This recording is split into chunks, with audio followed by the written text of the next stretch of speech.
I'm getting organized. Hold on. I'm trying to find where I can get my camera to. Where's my camera thingamajigger? Hold on. I got problems. What's new? Oh, it moved on my desktop. I'm trying to get the autofocus off before it drives all of us crazy. Okay, I managed to do that. Unbelievable. Can't believe it. And let me get everything else. I had a bunch of stuff up here on my desktop. Okay. I have no idea what we're doing. But, when the public makes requests, who am I to deny them? uh, Plus, I'm all wound up because I got to go talk to the tax guy tomorrow. And I'm not looking forward to that at all. So let me clear some of this junk away. And then Etsy's driving me crazy. So I'm all wound up about that. I'm kind of wound up, guys. Just so you know, I'm usually laid back. I'm wound up. I don't mind sharing it with you. Okay. Oh, look at these. Now these are kind of cool. These are kind of, let me get, where are those scissors? Oh, okay. You know these yummy scissors that we like to use because it just feels good in the hand, right? And when you get these regular price, I forget what they are. They're not cheap. They're like what? 14? I don't remember. They're not cheap, okay? Look at these. I swear they feel the same. I mean, they don't look the same. Well, they kind of sort of do.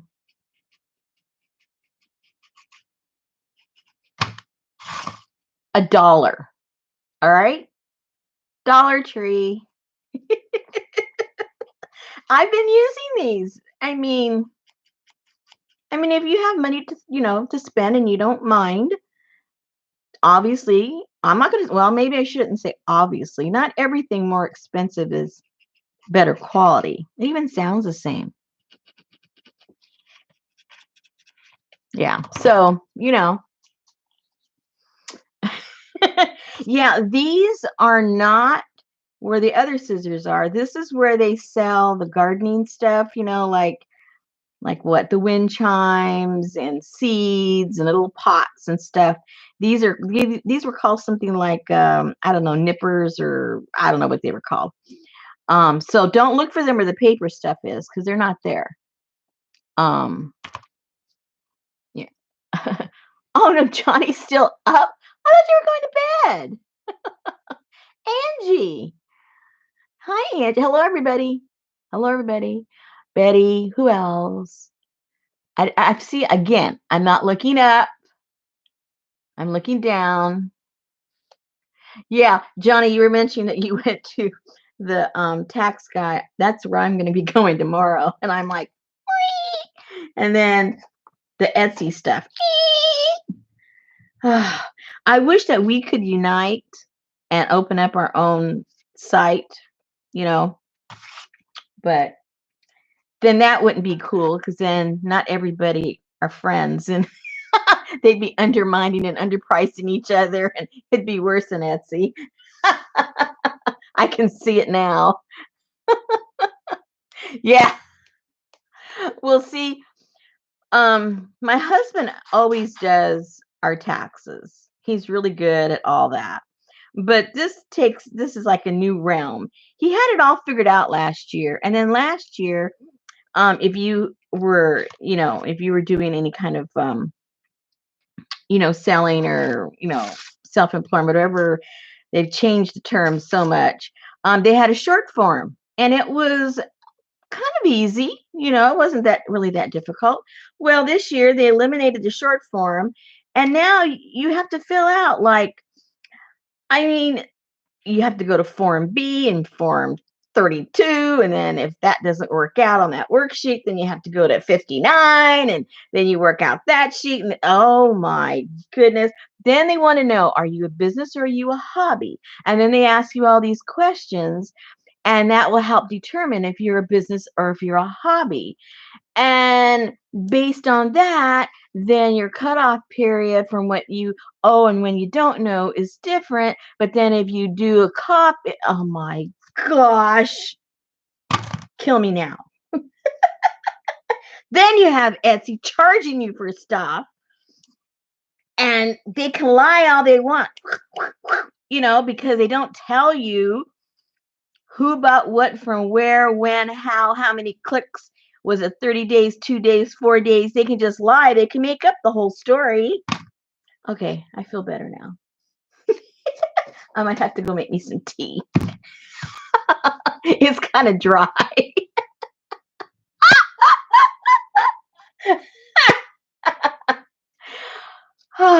Okay. I think I can breathe out now. In, out. In, out. Then, to top it all, I go do something today, which required my driver's license. All right. So I whip them out and give them my driver's license. And they go, oh, do you realize that you are past due for your driver's license? I mean, your driver's license are expired. And I said, no, my birthday's in April. I still have a month. And then they go, it was last year. So I have been driving around for a whole year with no driver's license. That's real cool. Oh my God. Fortunately, I didn't get no tickets. Fortunately, I didn't have no accidents. Fortunately, I didn't need my ID to get on somewhere because it would have been invalid. So then I'm all nervous because I'm one of those people that are extremely intimidated by tests because I have dyslexia. And so what would take you 5 minutes to do a test will take me an hour because I have to read it 10 times. And then you know how when you take your test for driver's license, they're always switching it up and making it kind of, they're trying to trick you. I don't need to be tricked. I can trick myself when I read. So I'm driving over there saying, stay calm. Don't have an accident. The last thing you need is to get on an accident on the way over to get your license renewed. And then I'm all scared. Oh my goodness. After 30 days, they require you to take the test. If you go in within the 30 days, they just renew your license. So now I'm like hyperventilating because I haven't prepared for a test, but I have to get my license. Especially since we're going to see the tax man tomorrow. And before they do all that kind of stuff, they want to see your license and your you know what I mean, your social security card. The first thing they do is make copies of it. So I'm really hyperventilating, and so now I'm going over there. So so when I go up to the window, the lady goes, is there anything I can help you with? I go, oh, I just love your hair. She had streaks all over it. And in my mind, I'm thinking, maybe if I distract her, she'll think that I'm just here before, April. I'm just early. Instead of a whole year late, I'm just a month early. Then she goes whispers in an undertone, thank you, but I shouldn't have done this because I just found out yesterday that I'm pregnant and I shouldn't be dyeing my hair. I'm thinking, oh, good, she's really distracted. And she just went through, got my license, says, okay, $40. Go over there and sit under number 2. And I'm going, okie dokie. So I go over and I go sit down. I take my picture, they give me my thing. I get out of there as fast as I can.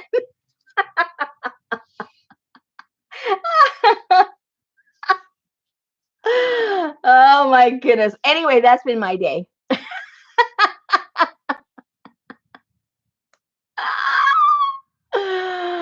Oh, okay. So I'm a little wound up. I ran I'm telling you, I said, thank you. Didn't even look at the picture, didn't even look to see if they gave me the right one. I said, forget it. I have a valid license. I don't care whose it is. I'm leaving with the driver's license. And I just ran out of there. And then I had to get home really fast. And then I'm sitting there. It was 1:30 when I walked in, and I don't know about your town, but it's always full. You pull your number and you sit there forever. So I got my number, and it was number 90. And I look up to see what number they're on. They're on number 71. And it's 1:30 or something. My husband has physical therapy for his dislocated thingamajigger on his arm at 3 o'clock. And I'm thinking, am I going to get out of here? Am I going to have to run out and before I get my license and run home so he can, get him to physical therapy because it's hard for him to drive with his arm right now. So I'm thinking all these things, right? So anyway, crazy, crazy, crazy, crazy. It all worked out. It all worked out. So now, ooh, what's Rosemary doing? What is she up to? Well, I got to clean that up a little bit. Well, I've been putting together stuff for the kit for the next month because all the ones for the Asian ones, they're all out. So we'll be working on those next Wednesday, 7 o'clock Central Time. And that'll be Wednesday. So we'll be working on the Asian stuff. But that's already out. And like I told you guys are getting excited to work on one when I'm already working on the next month. So we're going to be doing the funky fish, remember? So I'm going to be two different kinds. Some people don't like the funky stuff, and some people want like the traditional mermaid kind of thing.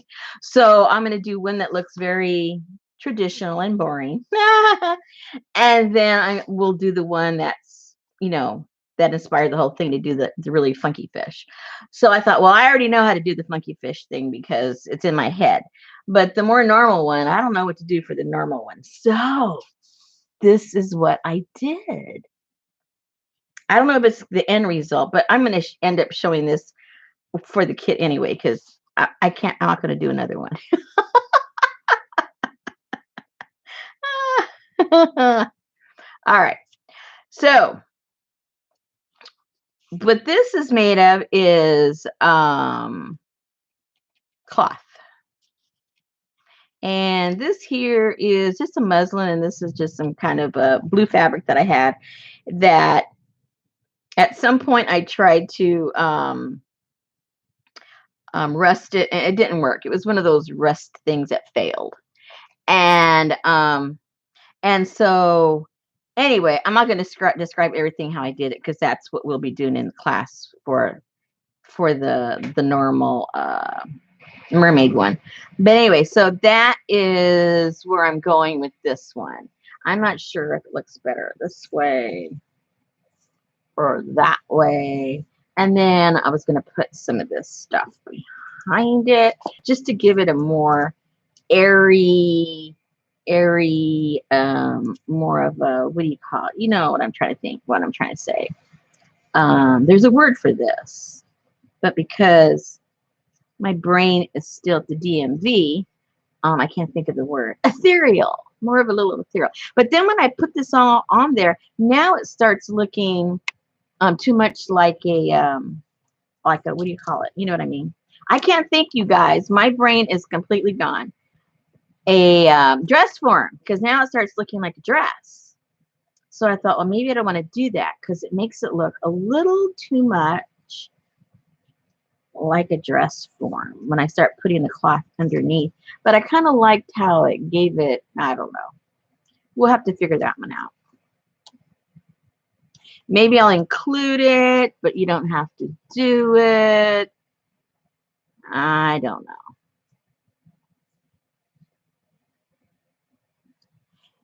I don't know. But anyway, that's what I've been working on. So what this has done, I did this with wax. So I don't know if you can see but the scales are sticking up. And the way I got them to stick up was with wax. And then a little wave in here, that's done with the wax. So anyway, that's what I've been playing around with. In between picking up my 100-pound dog and practically breaking my back and having to do everything because my husband already didn't break his back, but he dislocated his shoulder. So I'll be next. I'll be next for sure. So anyway, that's what I've been doing. Upside down. Well, which way is upside down? It depends. Which way is she going? She's going in the water that way. She's coming out of the water that way. Oh, wait. That'll be your personal choice.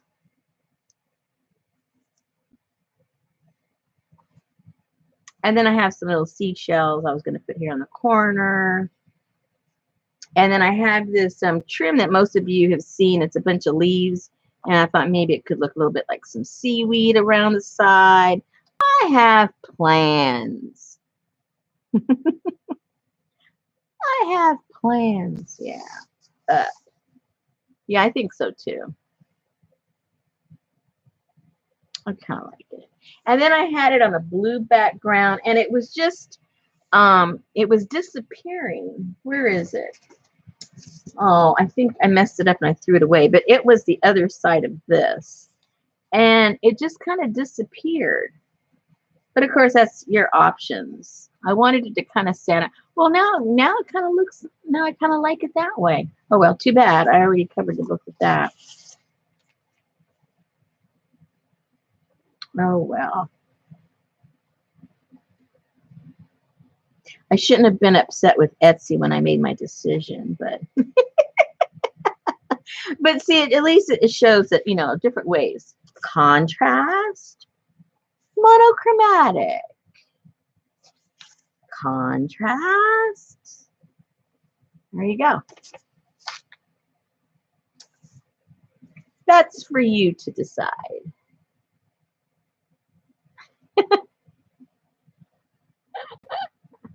I have a plan, but it changes.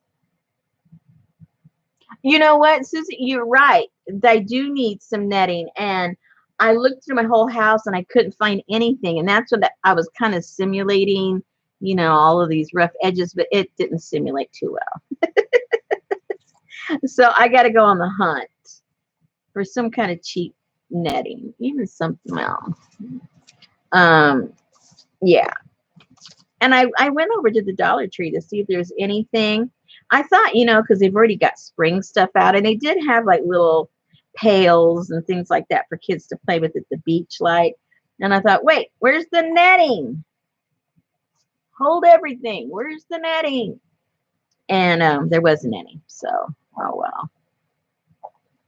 I still might find it. I'm not ready to. I haven't even finished putting these all together or anything. Avocado. Oh, wait a minute. I think I might have to.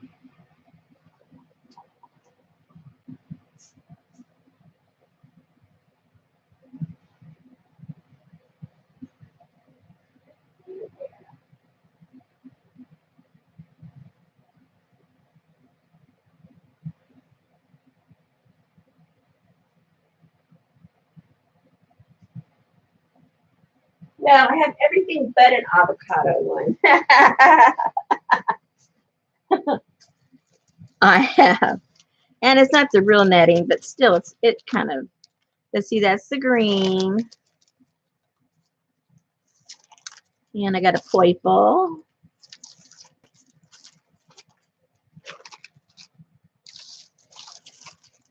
And I have the white. But it's a little too, the avocado bags, they shift and it'll look better. This is too stiff. And somebody, let me see, I was given, where did I put that? But it's black. I have some of that that Halloween netting stuff, but it's black. I don't want to use black. So that won't work. If I had some of the white one, that would be kind of cool. Yeah, Angie, that's true. It's just I don't I mean, I know it's plastic, but it looks and feels like plastic. At least the avocado one kind of, you know, you can shape it and move it and has a little more life to it. Doesn't seem so plastic. I have one at home though, because I just bought avocados the other day. Or did I already rip it apart and throw that away? I might have already thrown it away actually. Oh, I'm glad you guys are here. Let me tell you, and this is not to ask for anything. I don't want nothing. I usually do not show happy nails because I just don't. For whatever reason, it's just my choice. But it's because it's my choice. I can change my mind anytime I want. So, so I want to show you guys something. Let me put something down there so it looks pretty. So it looks pretty. Oh, I want to show you something I got. Totally out of the blue. Uh-oh. It was wrapped up in this pretty paper with, this is really cool washi tape. I'm saving that, of course. And this beautiful card. Look at that beautiful card. So pretty. Now I'm gonna have to make me a green glue book just to start, and I'll put those in it. That'll be the beginning of it. And then this just came yesterday. And then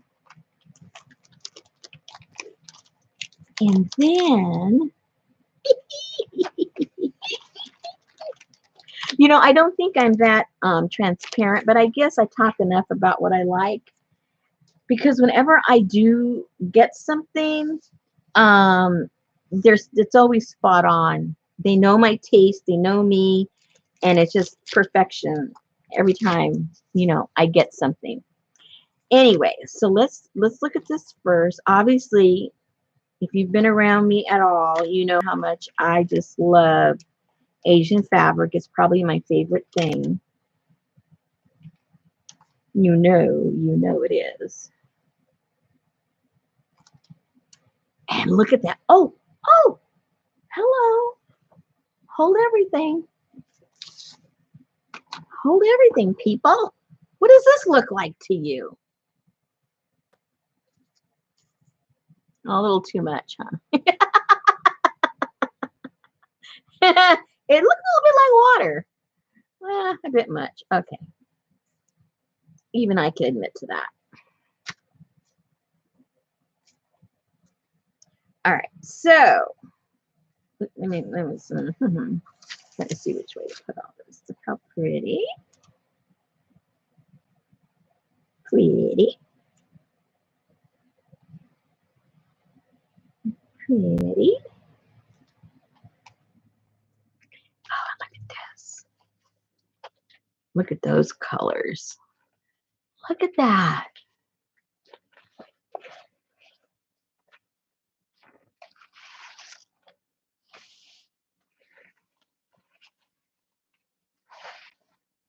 So pretty. Love that.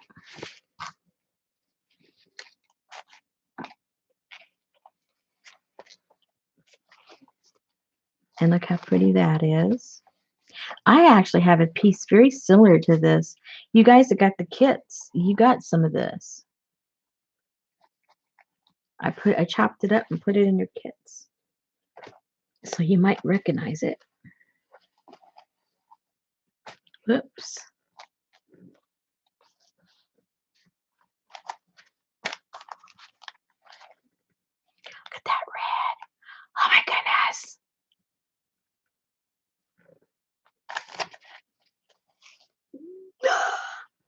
All right, so she knows that. Then she knows that we were talking about kits that had to do with the Southwest, and we were talking about Indians, Native Indians, and whether that's what she meant or not, it fit in really well with the conversation. She's from North Carolina, so the Cherokee Nation. And so she sent me that from like a travel brochure for her state. Really cool pictures. So whether she knew it or not, it fit right into our discussion. And then she makes these, and she has these in her shop, and they are gorgeous. And I'm sure just like the ones that Laura makes, you really can't fully appreciate them until you have them in your little grubby hands. And look at this. First of all, guys, you guys know I love my peacocks. There's the peacock. Great. And she's got buttons.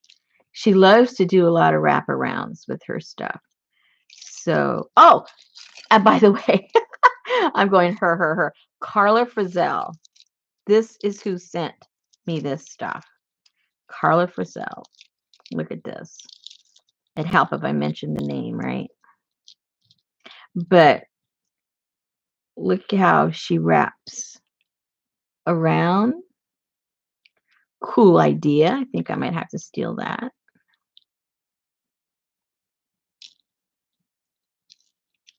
And she's always got a key on her goodies there. Yes, Jersey, you knew it was Carla's when you saw it, didn't you?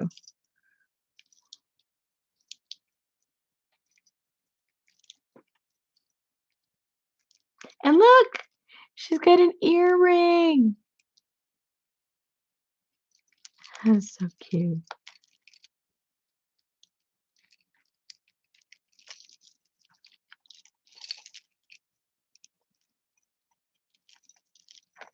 Okay, so I'm there and I'm looking at all of this and I'm thinking, okay, did every single piece she put in there have a thought behind it? Or am I just interjecting my own thoughts into every little piece? Because, of course, you guys know that, like I said before, I like the peacock, right? And then I was looking at this, and it looks like steampunk stuff that we were talking about just the other day. And then she has these bits of black, what I would say black and white, right? And that's like one of my favorite go-to themes. And then I love my fabrics. And this in here, I don't know if you can see, it's a piece of a zipper and a pin and little pieces of little stones. And then, of course, we're doing the, the funky fish, right? Next month. And here this has the seashell. Now, that could all be a coincidence, and I'm just like, or she put all those things in there on purpose, and she knows I love that blue. So, you be the judge. Whoops. Anyway, so this will go with anything. No matter what kind of journal I want. I don't think I'd put it on a journal. I'm going to hang it here next to me. I mean, how many people really put these on their journals? I think they just like to look at them. They're so cool, and touch them. Just put them in your hands and touch them. But anyway, isn't that just gorgeous?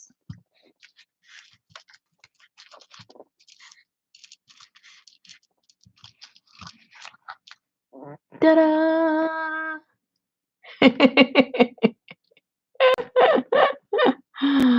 Oh, very pretty. Let me put this back together. Yes, I have to start my glue book. See, the colors will match really nice right there. I think the only glue book I have right now that, or maybe I have space in my, I do have one similar to those colors. Let's see if there's any open space for, this is more blue though. My other green is way too green. But you know, well, oh, hey, this might go in here anyway, because I have different types of colors. Let's see if there's space for that in here somewhere. And the tape for sure can fit in here.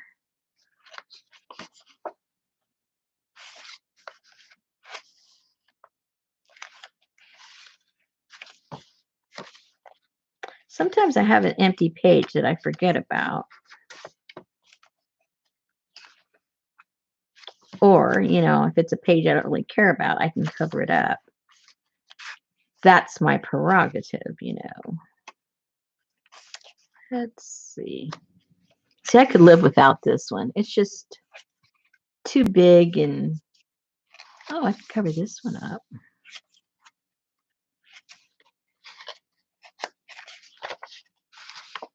I could add to that one too.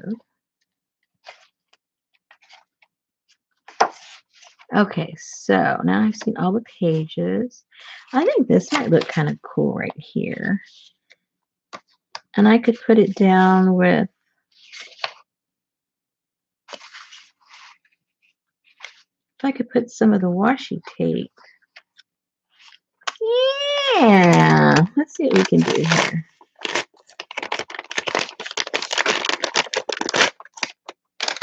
Let's see what we can do here.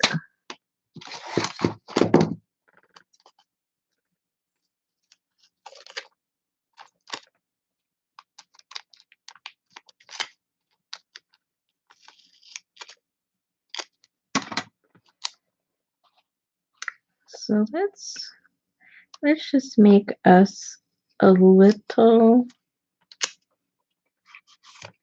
hinge.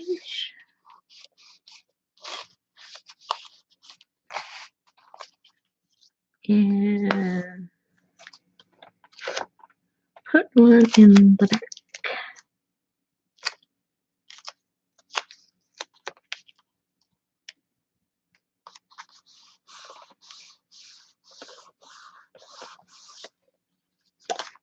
So it can flip and it can open. Very cool. So I really didn't cover up anything. I just created a little peekaboo. And then I'll find places in here to put the rest of the tape.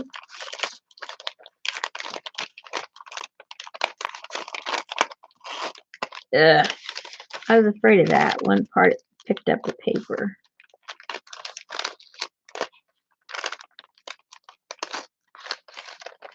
Stop it.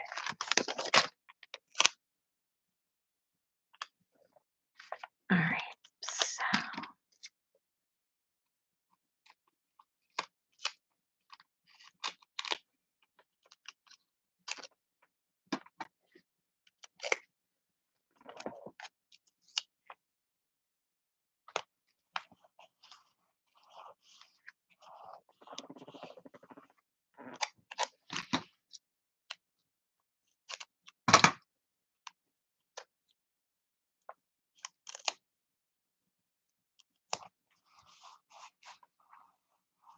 See, that looks cute there. And so I remember that the tape came from Carla too. Put a little piece in hers there. And I still have one big piece. Let's find a home for it before we move on.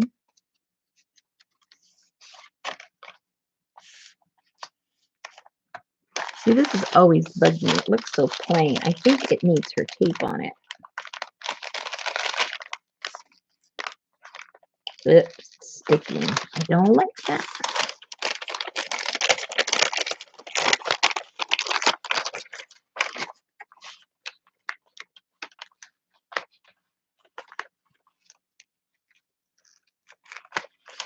I know, it must be a lot of fun for you guys just watching me peel tape. Sorry about that. Sorry about that.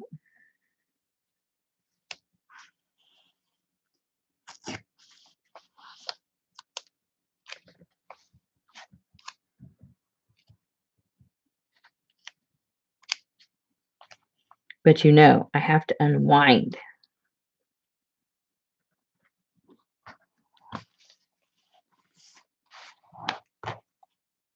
Because I might be more wound up tomorrow after the tax man.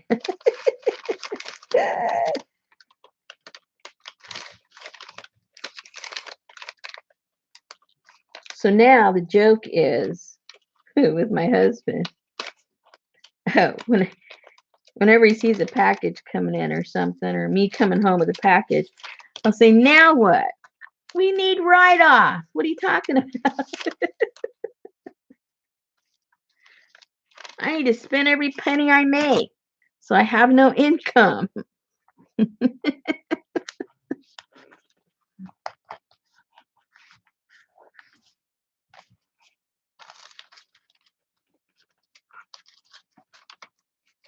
You're watercoloring? Oh my goodness, when did you take up watercoloring?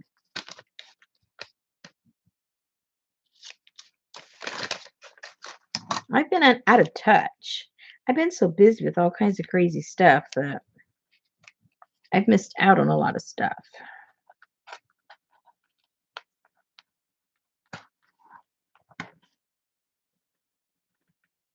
Hey, Maria. Good morning.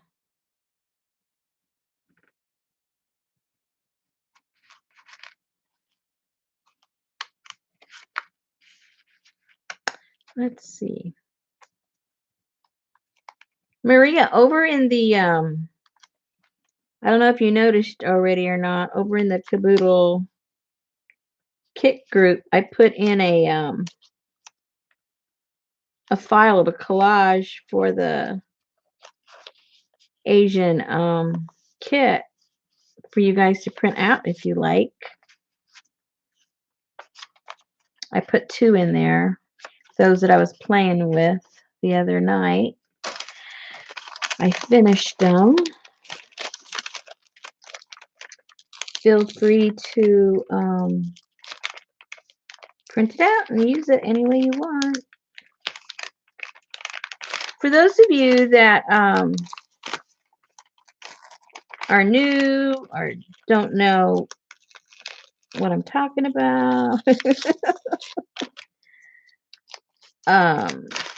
once a month I put out a kit, and then on the second Wednesday of the month, we put the kit kind of together and try to learn a new technique for journal making for those that are new to it, and then maybe inspire those that have already been doing it for a while, maybe kind of help them think outside of the box with certain things.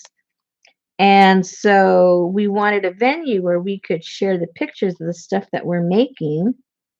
So I started a group geared for the stuff that we're making out of the kits, or even if you're just using your own materials, but you're being inspired by the theme of that month. And so I, welcome you to come over. Who's here that's in my group that can put a link? Laura, can you put a link? Can you do links or not? I know sometimes it doesn't let you do it. But anyway, so for this month, I made a collage because this month is our Asian themed one that we're going to be doing next Wednesday. And so I made a collage during our last live together, and I put it in the group, and you're welcome to go and print it out if you want. All right, I think, oh, there's a little bit left.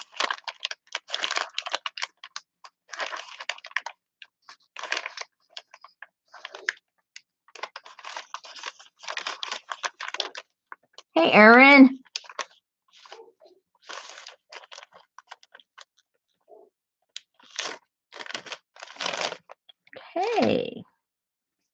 Where am I going to put this?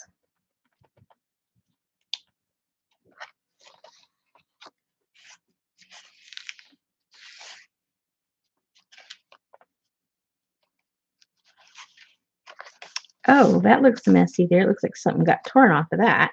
We need to cover that up.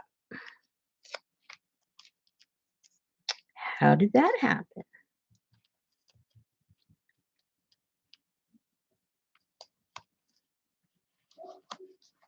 There we go. All right.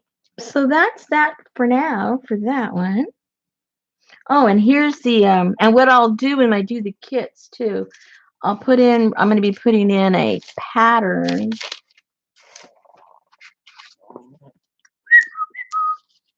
There's the tail pattern. I was going to say, what happened to the other part? I glued the other fabric to that. But anyway, I'll have that print out so that we can do that.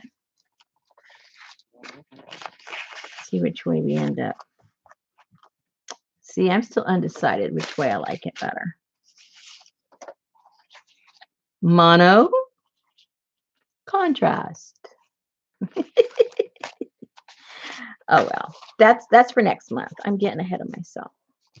Well, ahead of myself with you guys, but I need to catch up.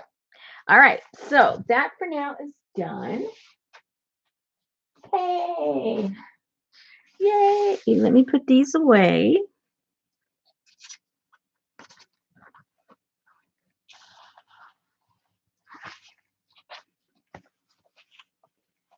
Oops. Put those away. Wrap them up. Wrap those puppies up.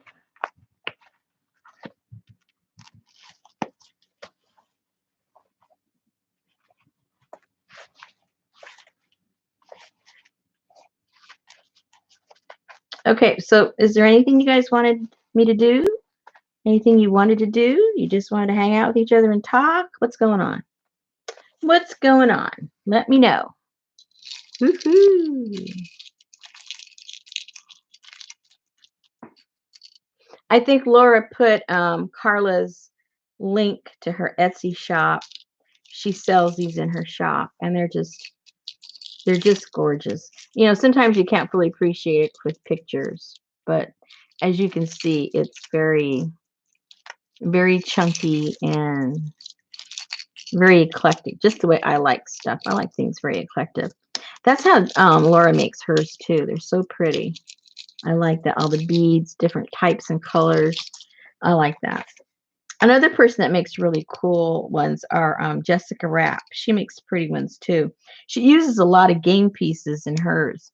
She drills holes in them and puts them all together. And, you know, everyone's got their own little style, right? They're all pretty in their own way. Okay. So, put this all together. And I'll have to find a permanent home. I just got this, so I still have to find it a permanent place so I can see it. I'm in the process of kind of rearranging my studio too, so who knows where everything's going to end up. And then I'll probably put that up last. What is that? Huh. I think I got some of the wax on there. It'll come off. Okay.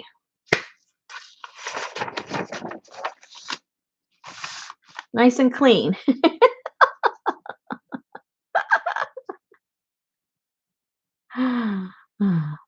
Oh, you put her YouTube. Oh, okay. Well, that's good. It probably will be on there, won't it?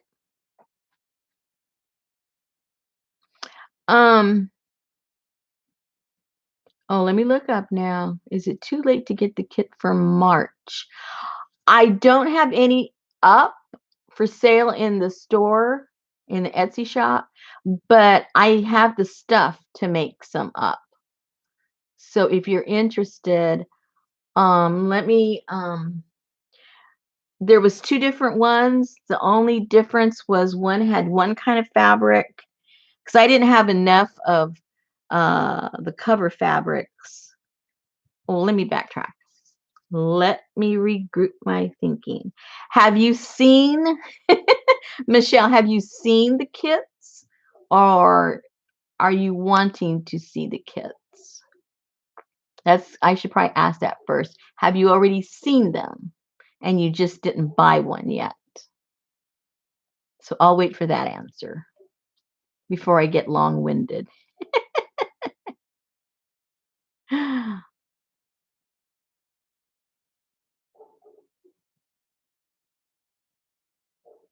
Yes, I saw the blue one. Okay. The other one, there's a blue one and there's the one that I called the temple one because it had temple and fishing throughout the thing. I have I think maybe two of each of those of the fabric. So you could choose one or the other. Let me see if I can find real quick the temple one. Like I said, I've been putting things away and rearranging and rearranging. Oh, hello. See, I was so organized. I have it right up here. I'm not used to being that organized. Shocked myself.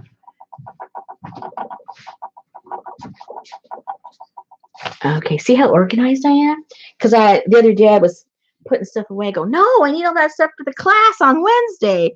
So I started putting all the class stuff together. Okay, so this is, let me put this over here. This is the blue one that I made this cover with. It's the shibori fabric. And then the other one that I just referred to like the temple fabric. And I've got some pieces of that left, or maybe I don't, but I have a piece of the fabric that I can cut a piece out of. And that fabric is a polished cotton. And the reason I called it the temple, well, the top of this temple is chopped off, but it did have like a temple. It had fishermen, and it's just a really cool fabric. And this was a true vintage piece of fabric from the 50s that was originally, still in the bolt and everything. So it was kind of cool. So anyway, and also in the kit, you'll get the stuff to make the cover for this journal. We're going to make this together also. So in the kit, you get to make two different covers. It'll be either this and this, or this and this.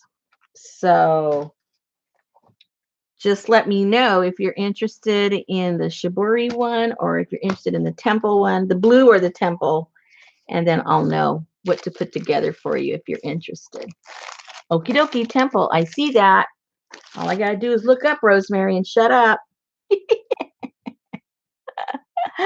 Okay, I'll put in my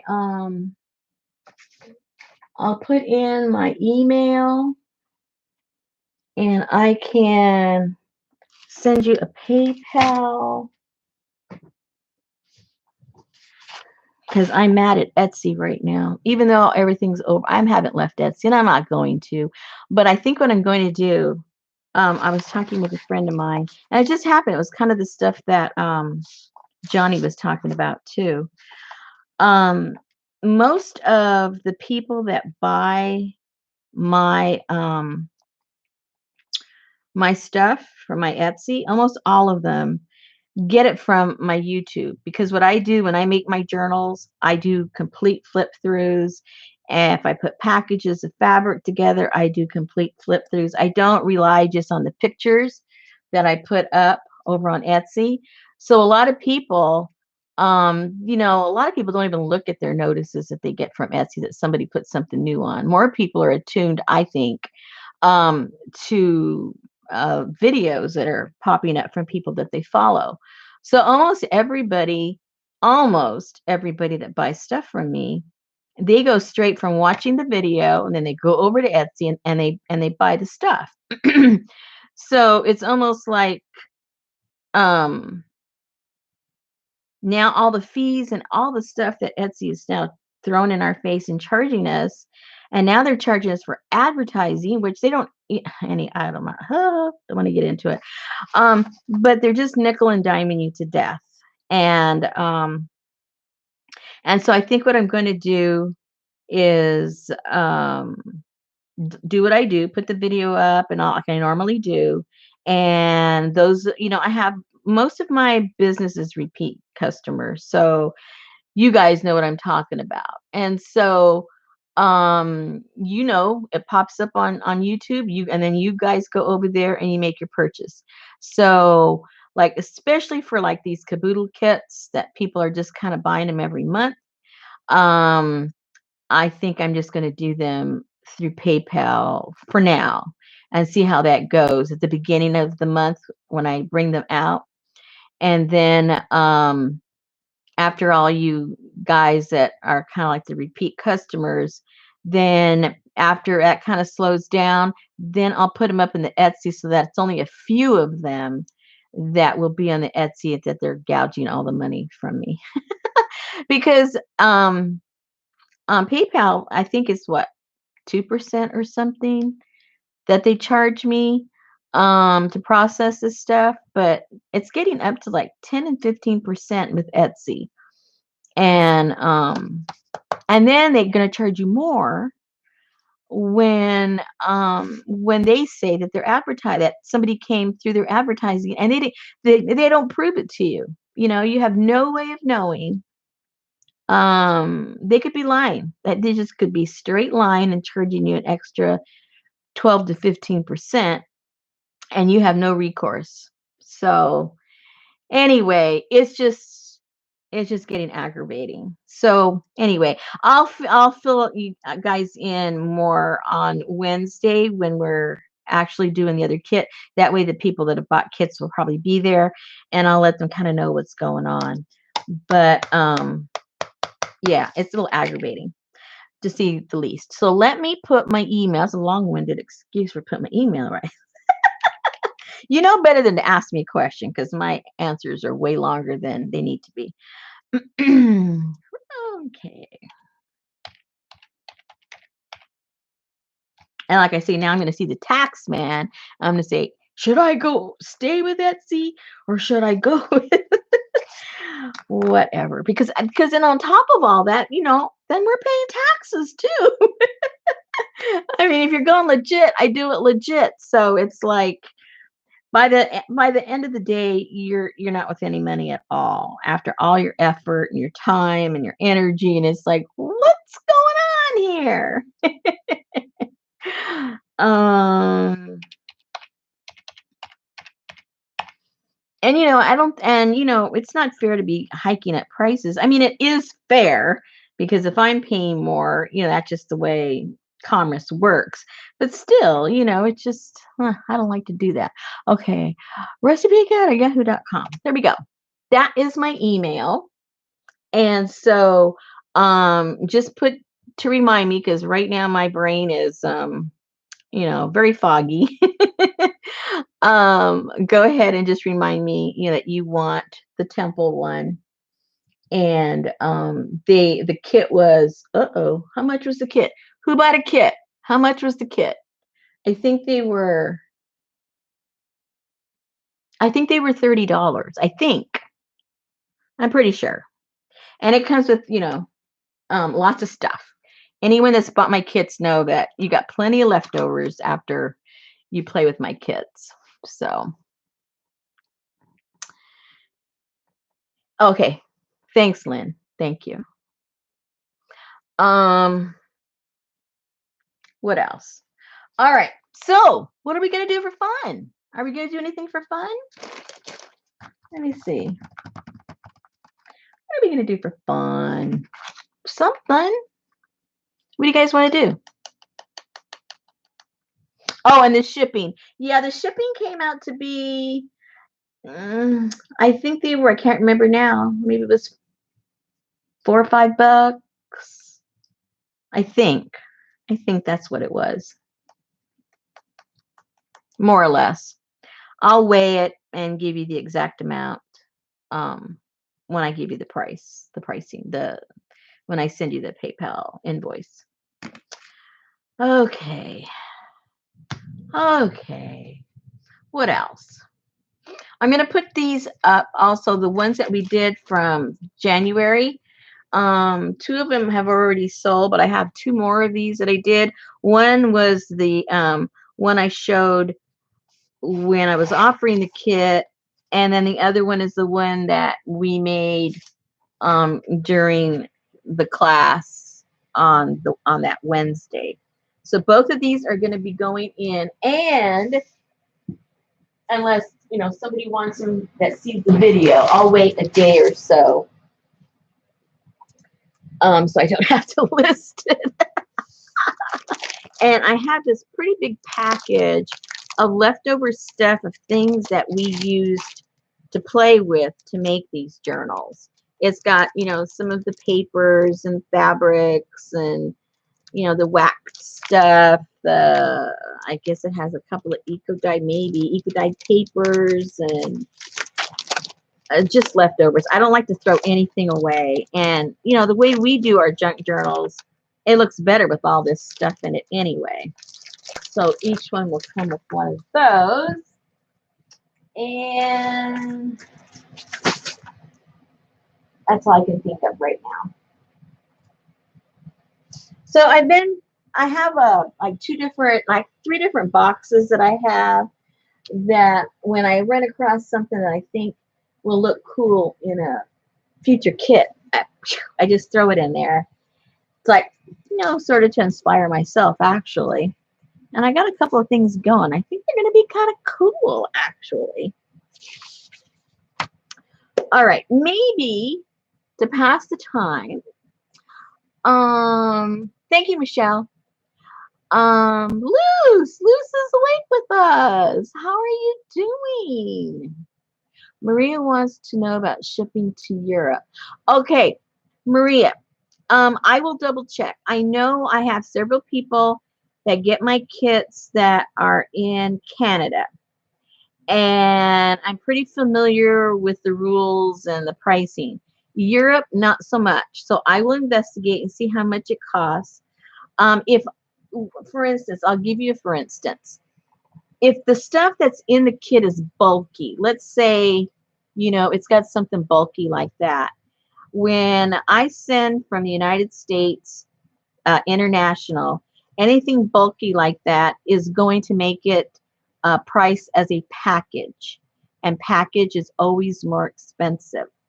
But if the kit has more papers and fabrics and things that I can lay flat, if I don't go over 3/4 of an inch flat, right? 3/4 of an inch, it will go as a large envelope. And to show you the difference, a large envelope that flat, 3/4 of an inch, can run maybe anywhere from $7 to $10. But as soon as it's bulky and it turns into a package, instantly, even if it's a half an ounce, it's already going to be $11. So what I've been doing with my other international ones is, because I do make my kits ahead of time, it costs the same for postage if I mail one kit or two kits, because it isn't, the increments are wide increments of the weight. So it comes out cheaper. If they're going to buy one every month anyway, it's cheaper for me to send them two for the price of one as far as postage. So I'll look into that and see how much it costs. But just so you know, the bulkiness, anything over 3/4 of an inch, is going to be a package. Anything under 3/4 of an inch, I can usually flatten it out and make it be a large envelope. And it's usually about half price that way. Anyway, but I'll figure that out for you. I think what we can do, let's make a collage for March. Oh, no, we're in March right now. That's the Asian one. I'm confusing myself. March, April. Let's make a collage page for the next month, which is our wacky fish. I think you guys are gonna see. I'm trying to let me find out my paper. Where's my paper?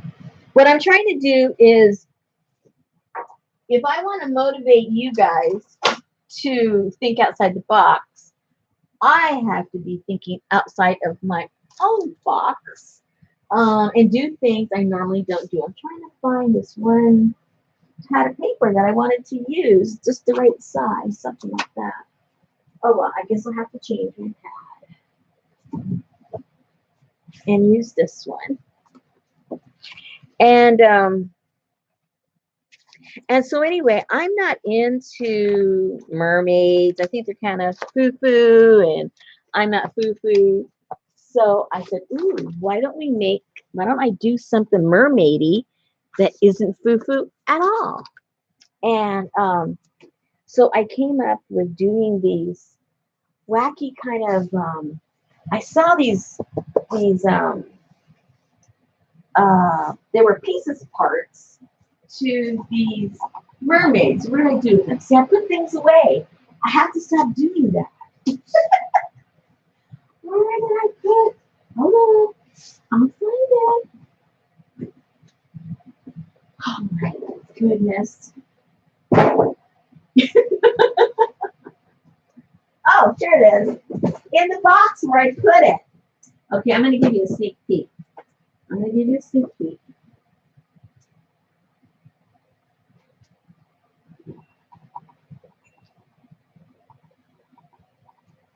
This is just a little bit of what's going to go in next month's kit. Woohoo! Along with this pattern. Ooh, look at all these fun things we're going to do. That's just one little box I've got. I'm exciting myself. All right, so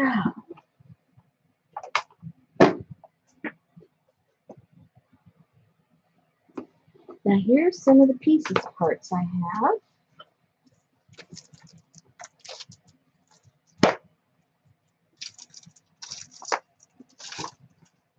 I've already cut them up.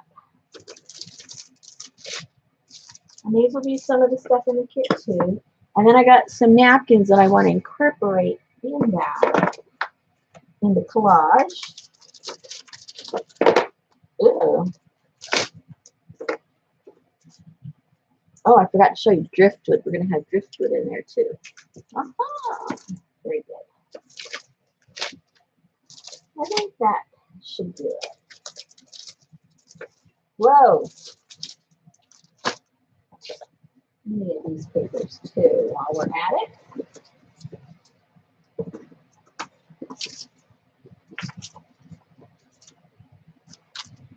Okay. We have got the parts.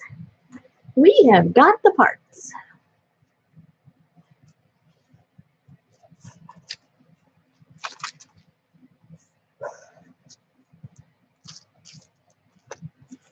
So I'm going to put some of the napkins, I think, in the background, just parts of them.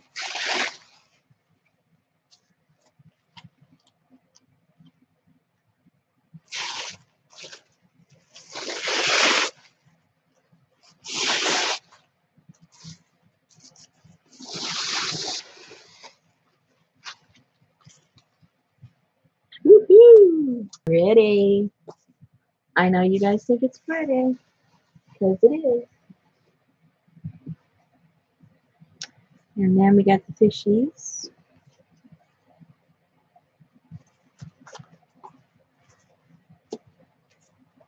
That's pretty too. Hey, CJ, your stuff went out today. Does your say follow daylight savings time? It changes. It does? Oh my god, yes, it does change. I didn't even know it was changing this weekend. Holy moly. Yes, we do change. Well, we would all change together unless you don't change. If you don't change, then we'll be different. But we change. We do. I think the only one that doesn't is Arizona and some other state. I forget which one. Is it Colorado? Is it your state? Hey,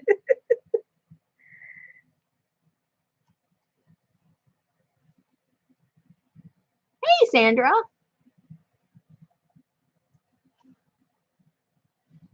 Go turn your water on. Who are we talking to?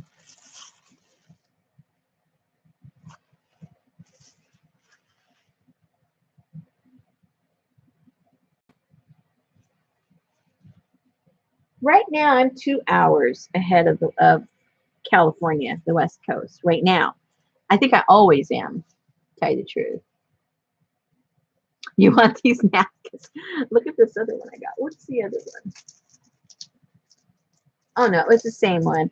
I already had these, but I didn't have enough for the kit. But then I found some in this size, so I got some in that size.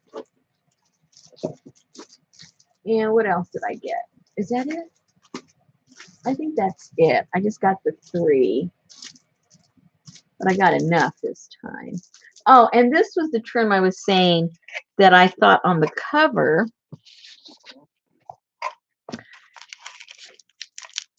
On the cover, let's see.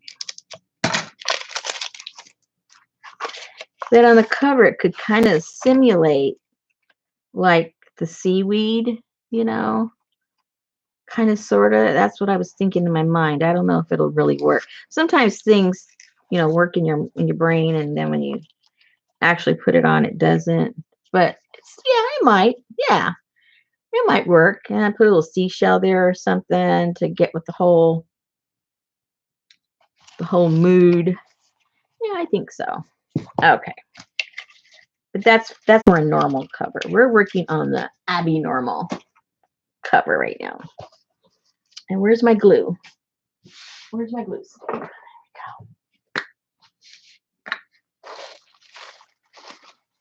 go.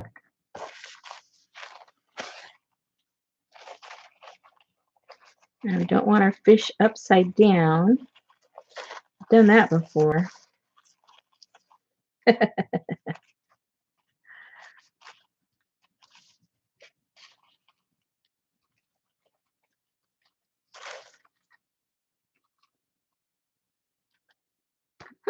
Oh, we got that. We got a little bit of a little silver dollar we can put somewhere. Another fishy.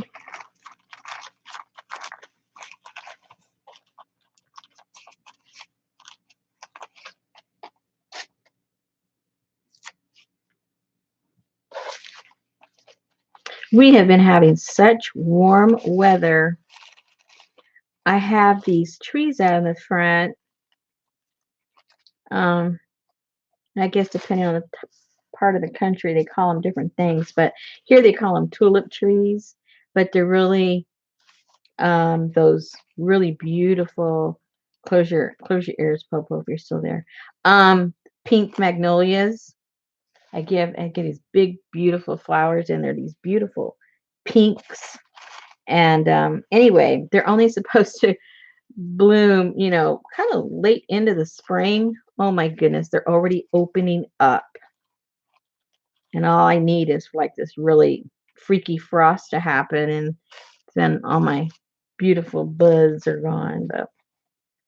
But I'm happy they're there. More stuff to eco print with. I'm happy about that. Not gonna complain. I just went out today too and was checking out my rust garden. It's just doing so pretty. I got all happy, and I put in some new of that wire that we used on that additional kit that we put together for Frida, the one with the wires and stuff. I had run out of all that, so I've got that one resting. for a future something. And that thing rusted fast, so it's really must be really cheap. It's just like, whoa.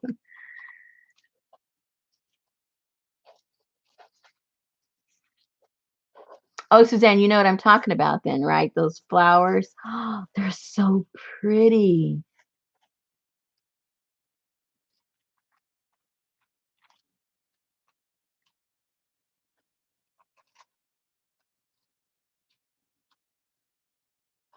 And my husband can smell a faint fragrance from them. I can't smell them unless I stick it practically up my nose. Then I can smell it. But he goes, "Oh, can you smell that?" And I go, no. No.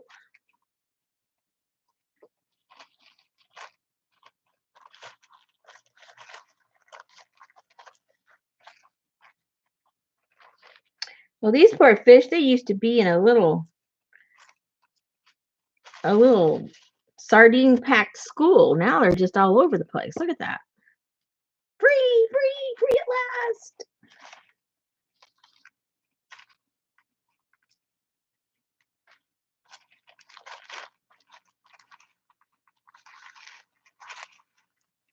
And if you've never a decoupage before with napkins, my suggestion, for what it's worth, is to always use a glue stick because it's dry and it's just easier um, to not make a big old mistake and get it so wet that it just tears and falls apart. And then after they're dry, then I come back and not always, but sometimes, then I'll put, my matte medium of whatever you like, whether it's Mod Podge or whatever brand, to seal it up. But I do that after they're glued so that they don't have issues of tearing apart and everything.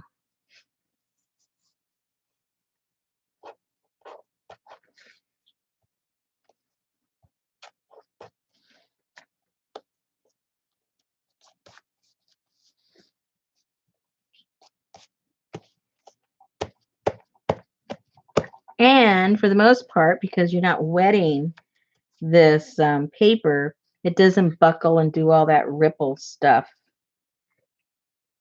when you're gluing them down. Everything stays pretty flat. It might a little bit, but barely noticeable.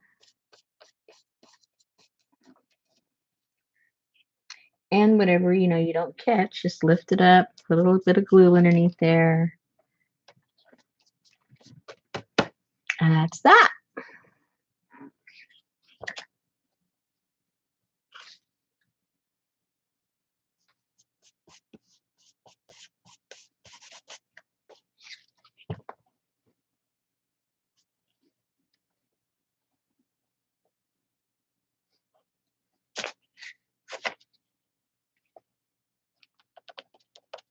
And I usually use that other glue that goes on purple so I can tell where the glue is. But I ran out, I think. I think I ran out.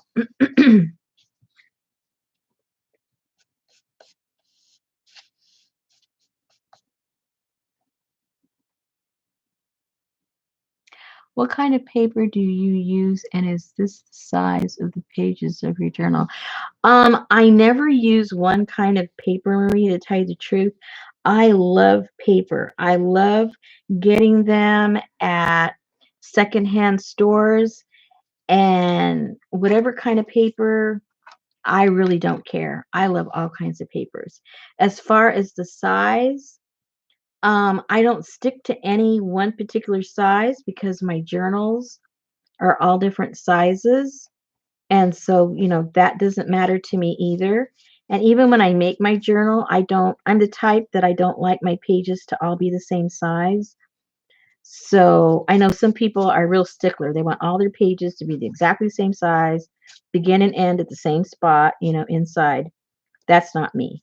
So, and when it comes to this is just mixed media paper that I like to make my collages on. This, let me see what the thickness or the weight, I should say, of this paper, this particular paper. Well, let me wait till I glue these down and then I'll lift it up and see what the weight is.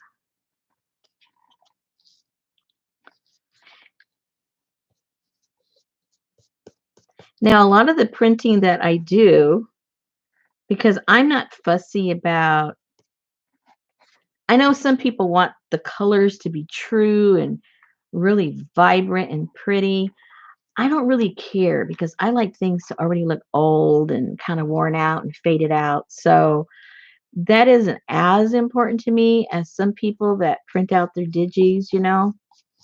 So when I print, for the most part, I just use regular old printer paper. Although I do use 24-pound as opposed to the regular weight of papers. It's a little bit thicker, and I just like the feel of it. And it's thick enough for me to do my eco dyeing with too. I like to buy stuff that I can use for multiple things. So I like how it prints, and then I like how it eco prints. So that's kind of my go-to as far as printer paper.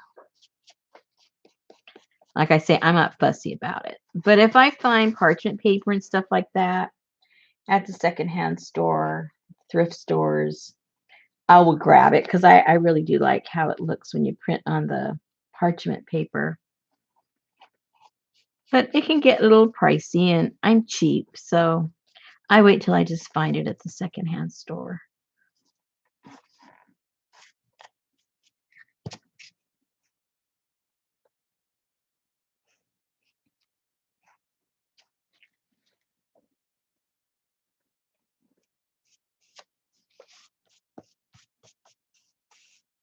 Okay, are they all down? I think they're all down. Let's see what the weight of this paper is. Watch out, because it's kind of tall. Okay, so this is 70-pound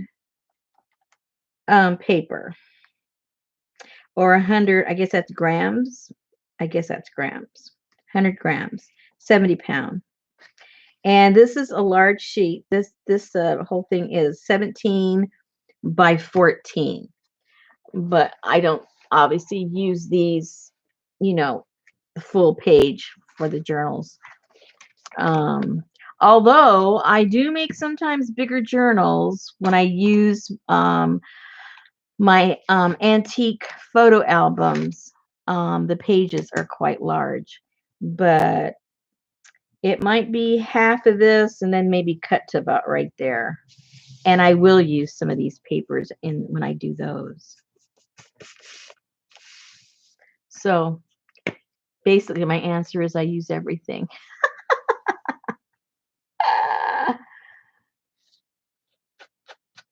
Especially if it's on sale or cheap. Hey, Betty's back.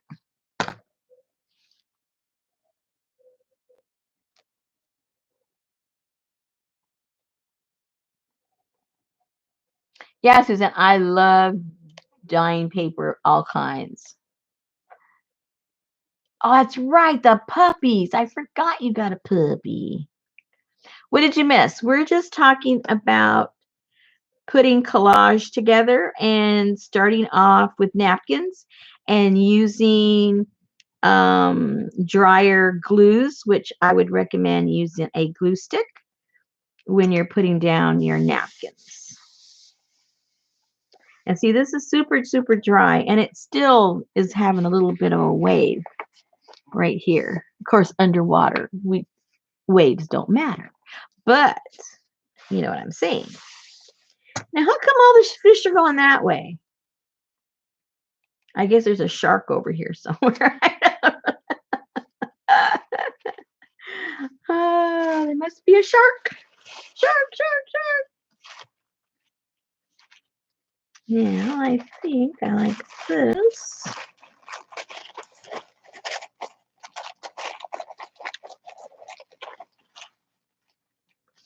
I was putting a package together to South Africa, and you want to talk about expense. Woo-hoo. So we figured out, what how to, where the cutoff is, where it jumps dramatically. So what we ended up doing is we're going to should have put the big one first. You weren't thinking, Rosemary. Um,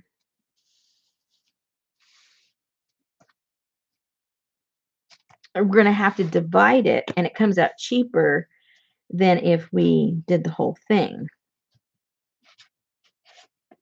So you got to really kind of investigate. I think that's why there's a lot of people that don't even do international, because I guess they feel it's kind of a waste of time to figure this all out. I think it's interesting. I don't think it's a waste of time to get educated, no matter what it is.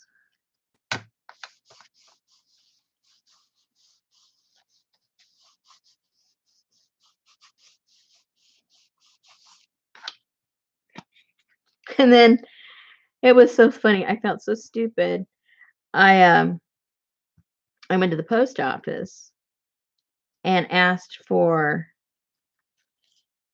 well, first of all, when I'm doing the shipping to places I hadn't shipped before outside of the United States, I go to the post office website, and they have all the little tools there for you to punch in and figure out what postage will be and all that kind of good stuff. So I go there quite frequently to try and figure things out. And so I was sending some stuff to someone in Canada, and it told me the cheapest way was to send it in a flat rate box, an international flat rate box. I go, oh, cool. That means I can put more stuff in there because it's a flat rate box. So I go to my post office and ask them for a flat rate box.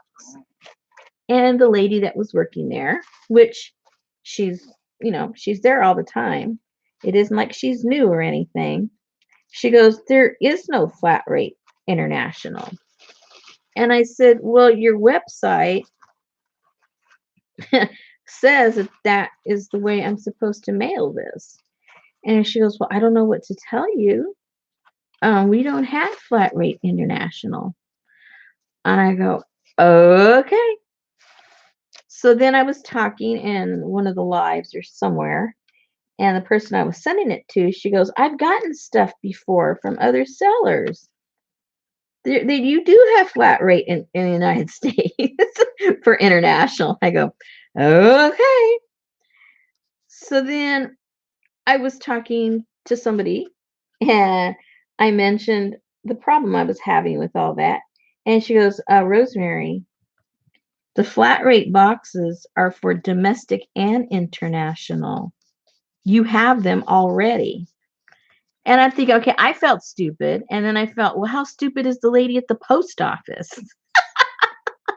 that she doesn't even know that her boxes.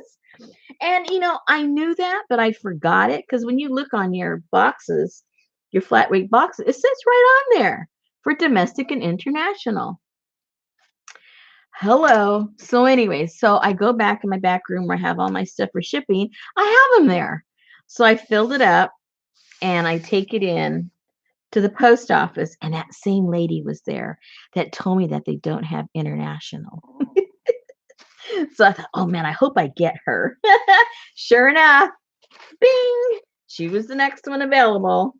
And I go up to her, and she just sits it up there, and she starts doing all that, and like nothing, right? And she knows me by name because I go in there so much. And I thought, should I stick it to her and say, do you notice that that's international? It's a flat rate. But I didn't. Now I regret it. I didn't want to be nasty, but I really wanted to say, Did you notice? What? That's international and it's a flat rate. But I wasn't in the mood to be naughty, so I gave her a pass. I really wanted to, though.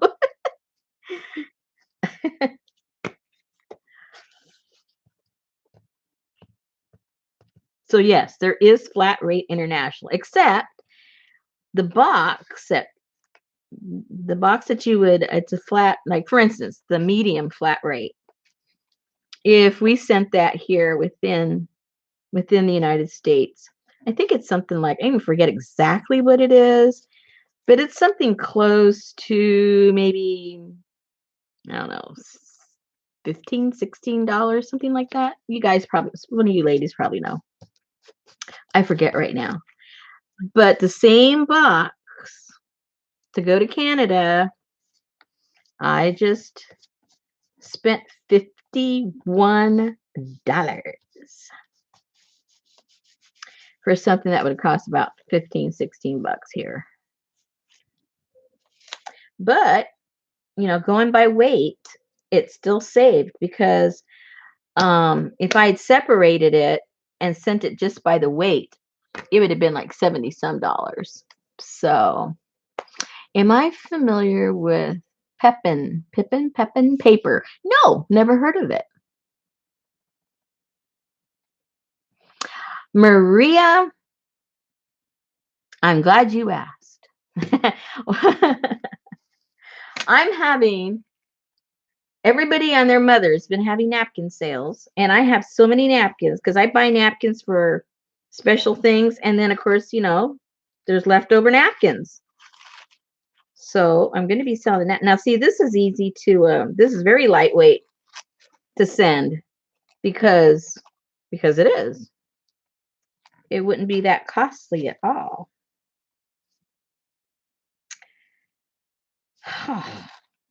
Yeah, my customer there from South Africa, she ordered 50 napkins, but I'm putting it together with other stuff, and she likes my flow books.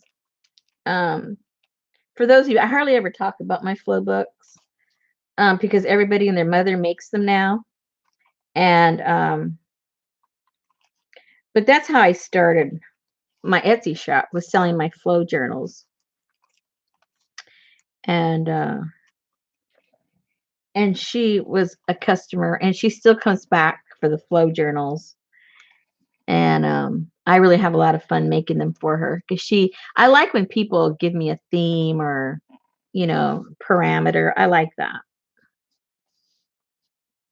And so she goes, "Do you have napkins?" I said, "Do I have napkins?" I said, "I sure do." Oh. So I said, "How many do you want?" 50. I go, "Oh my gosh."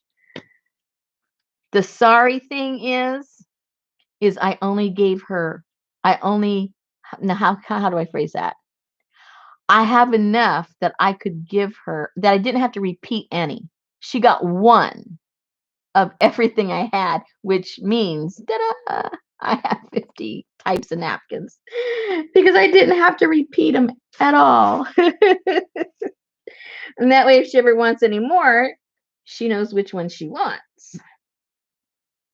She just got to show me a picture of it. Yep, I think I still have some of those. Unless I can sell them. I want to sell them so I can buy some others. I want some different ones now. I've had these, I've played with these. Now I want some new ones. But I can't justify it unless I get rid of these. I don't want to be an old lady hoarder. Oh, I see capitals. What's going on here? Who's talking to me?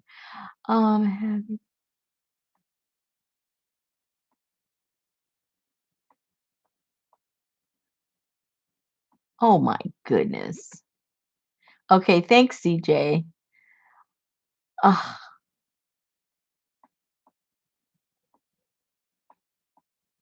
they call it wrapping paper, but it's not. Ooh, I think I will have to check that out. Oh no, you need 50. Somebody else needs one of each. Somebody else needs one of each. And I have some pretty cool napkins because, I'm not moved just by like any old napkin. I like that little fishy. I think he should go right there. Kind of hiding, kind of going in front of. That way I can cover up that straight line. I don't like that straight line. Okay. And I like this too. Even though it's not bright, I still like it. And I don't have to use the whole thing. I can put a little piece of the shell. Oh, I think I'm out of frame here. Put a little piece of the shell down somewhere. Or on the side or something. I'll figure it out. Let me put this first.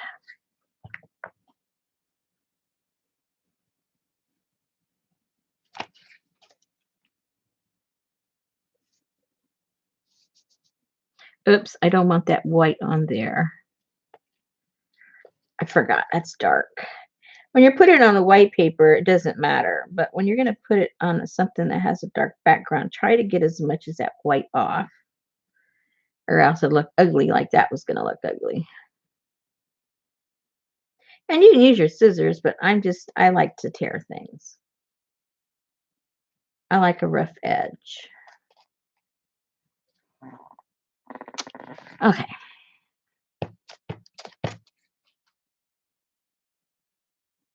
See, that looks a little bit better. And that's going to cover that up too. So that needs to come off a little bit. I didn't think this one through too well, did I? There we go. All right, that's better.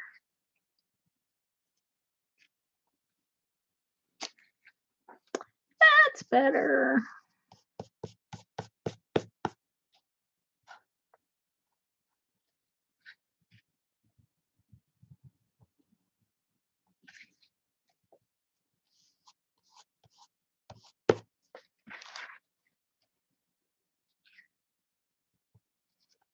All right. Yeah, they do blend better. That's true. I like that. All right, next, let's get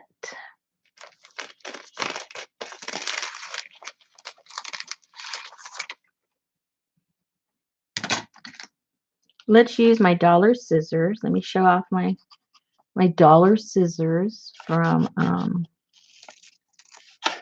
Dollar Tree. They're wunderbar. I like them.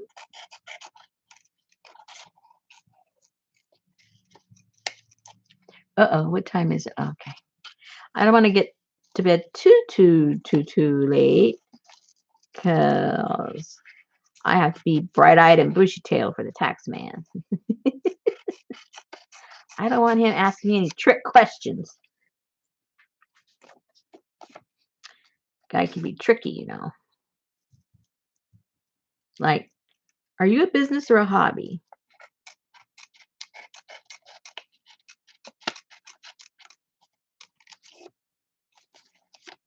Are you asking me as an individual or are you asking me a legal tax question? Because that IRS has a very convoluted description of the difference between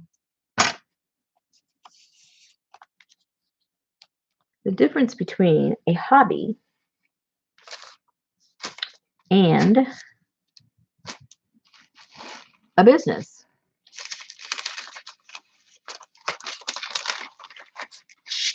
It's very strange.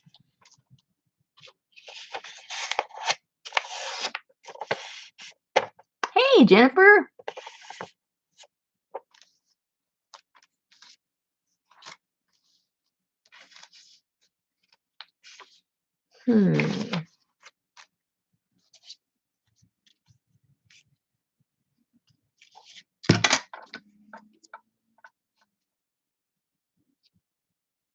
There she goes.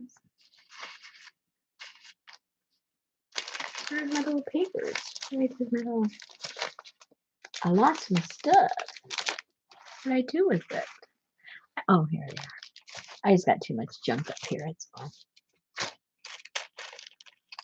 So when I was in the mood for cutting, which I'm very rarely in the mood for cutting, I cut out the upper body parts,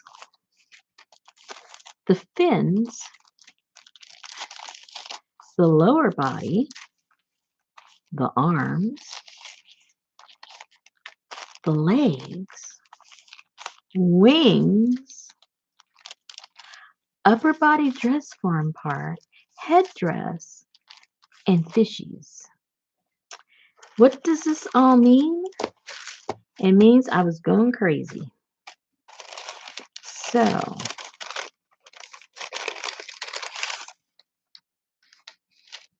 now look at these cute little guys.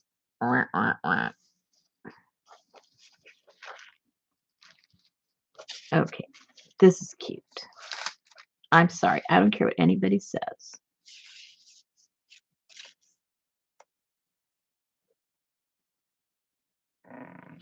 Look at him going, woohoo, who's she? Oh, good. Finally, a fish going contrary. Thank you. Oh, boy.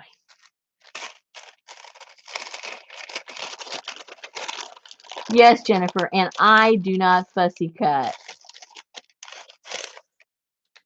I hate fussy cutting, but I had to get this project going the way I want it to be. I knew I had to fussy cut, and I was not happy about it. That's all I can say. Okay, who's going against the grain? Let's go that way. Woohoo! Kissy face, fishy face, fishy face, fishy face. Yes. See how simple it was when you just put the napkins down? Fussy nothing, right?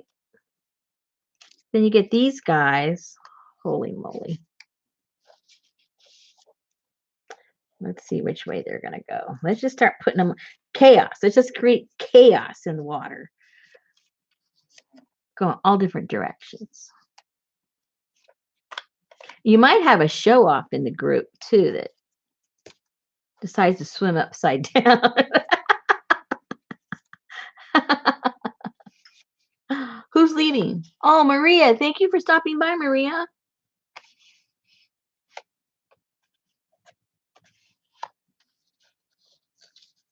We'll talk. We'll talk. Okay. Those people are too much together over there. There's too many of them. Put them down here somewhere.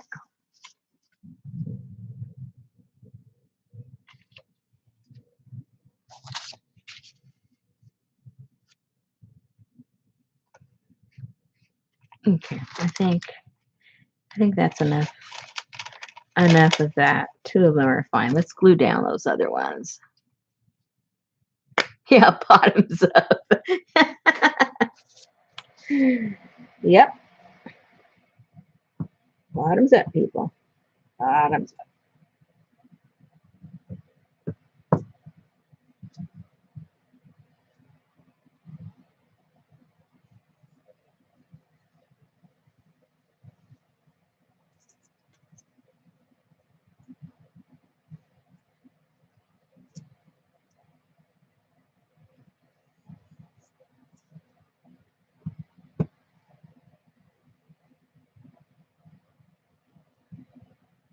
Hey, Tanya.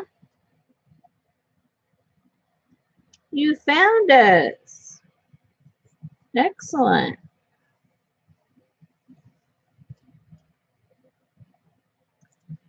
Just doing a little collage for the following month's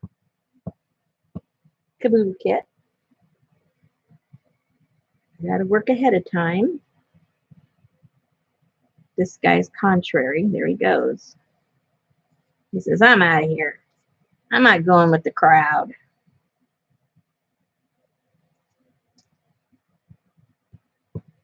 I'm a free thinker.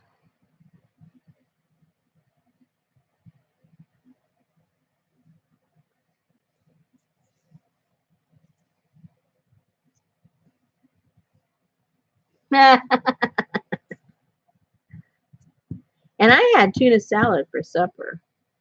I made my husband some fish. I just wasn't, I felt like having something, I guess because I guess maybe I was too influenced by the weather. It was kind of nice and kind of on the warm side today compared to the other days. And all of a sudden I started thinking about salads instead of warm stuff, you know. I made him some red snapper and Brussels sprouts. I made like a hummus sauce for the Brussels sprouts. Came out pretty cool. Of course, I had to taste it.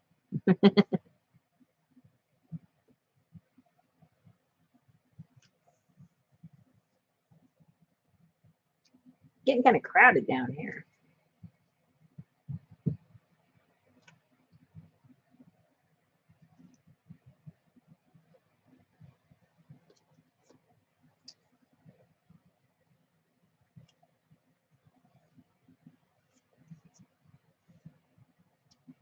Yeah, see, I didn't even stop. I didn't put that together, Betty. That's very psychological of you. Yes. Betty's getting all psychological on us.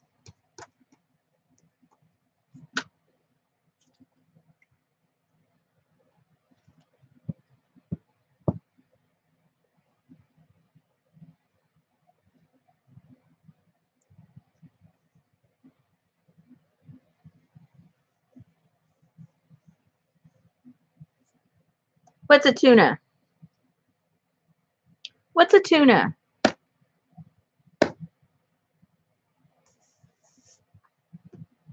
What is a tuna? Where? Okay, so that's the fishies that I had cut out. And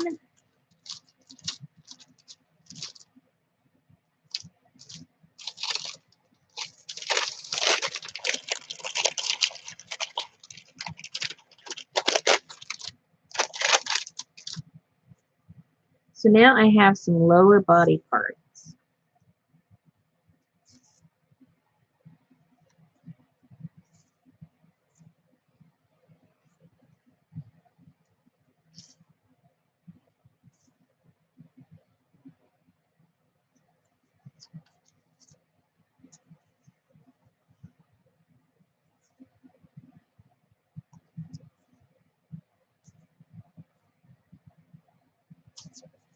I really don't know what I'm doing. I'm just gluing. Because once it gets all cut up apart, you know, it doesn't have to make sense. I'll probably end up turning these into tags or something. So as long as it is fish related, we're okay.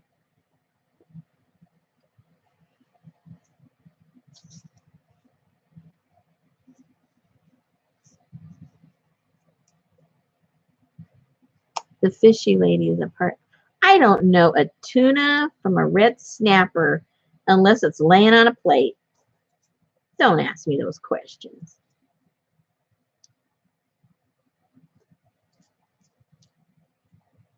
I only recognize them after they're filleted.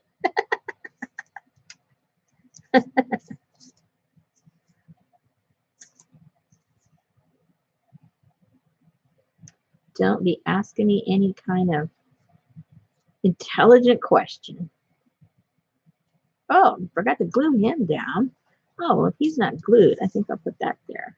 No, I want a different color. Let's put a yellow there. Too much green.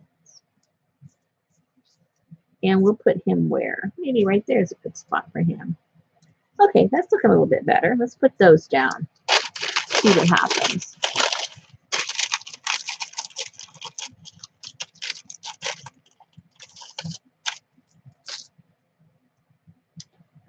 So let's glue that one down.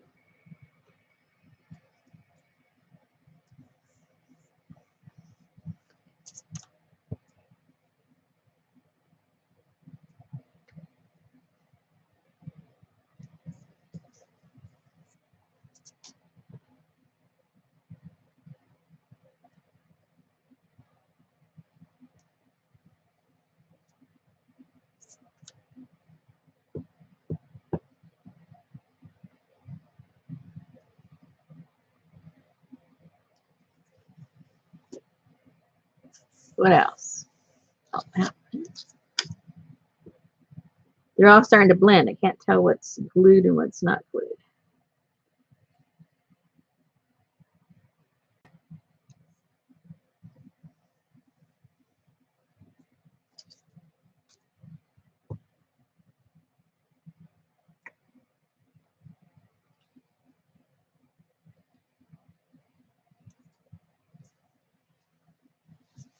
All right, I think they're all down. Yes, no, maybe. Yes, those are down. Yay! Next. Oh, well, I just looked at them in the monitor. They look pretty cool.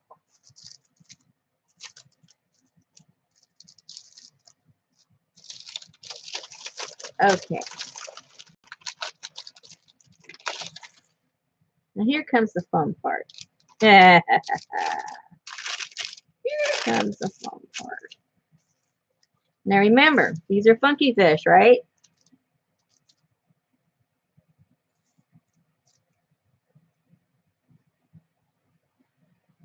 Funky fish. Funky fish.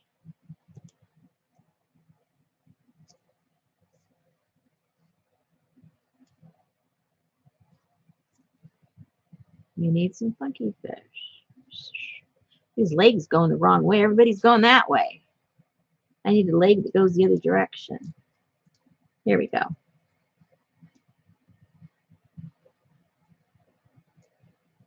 Ah, there we go.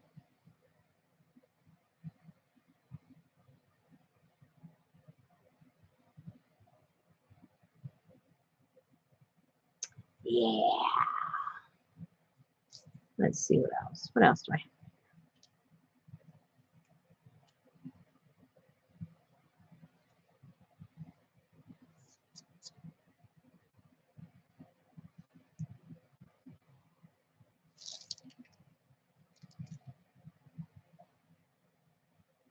Suzanne has an order for me? What? It's looking like an ocean. Okay, Rosemary, point to the puffer fish. Puffer fish. Puffer fish. I don't see no puffer fish.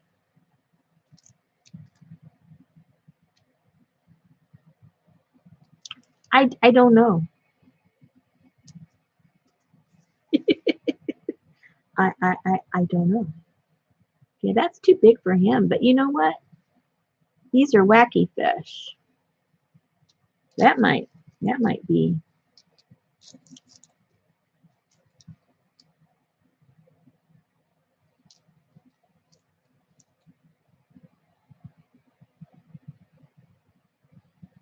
Just these chips.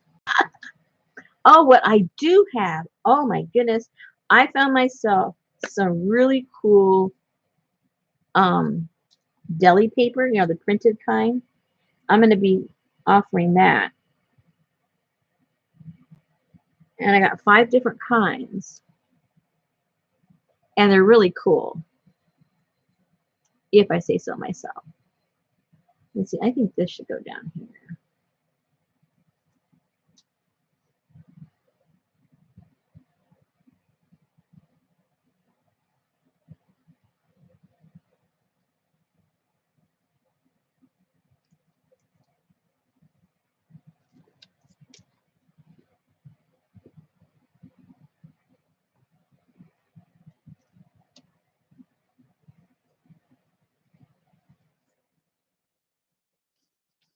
Okay. Now you get my drift that these are not going to be normal looking fish.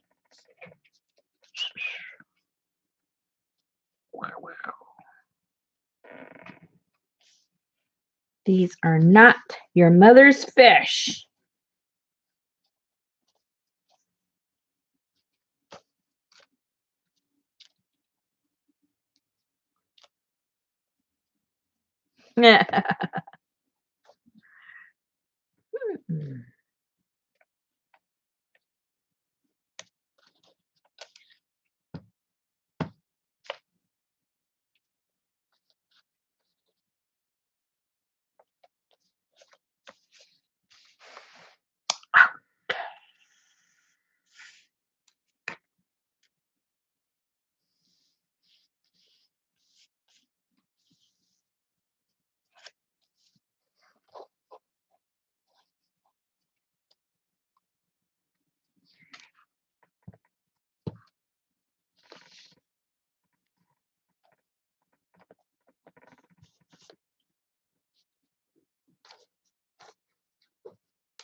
Hmm.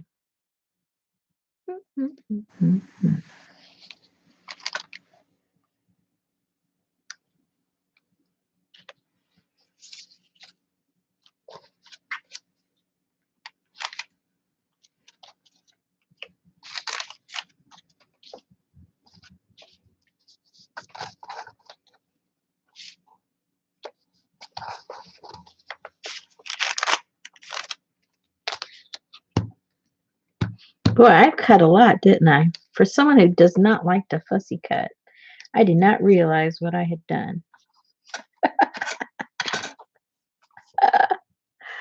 I did not realize. All right, what else do I have here? What else?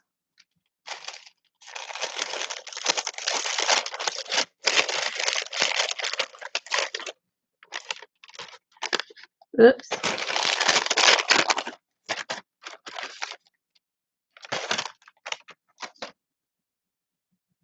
Well, Laura, if you're going to do something, do it right, right?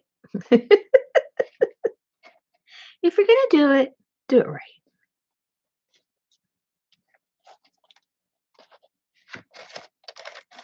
Whoa, I think that should go right there.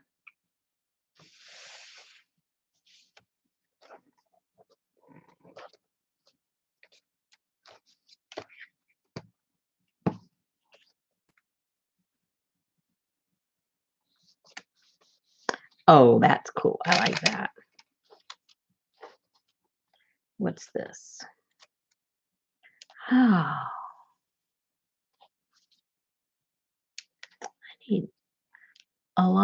I need a big fish for that. I don't have a big fish for that.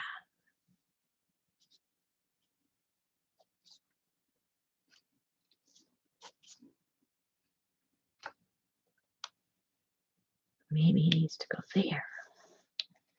Let me see.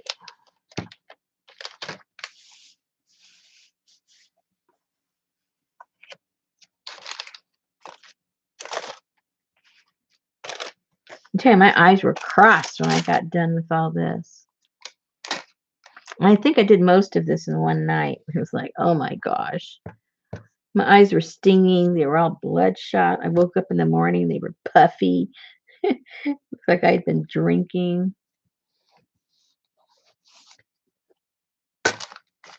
All right.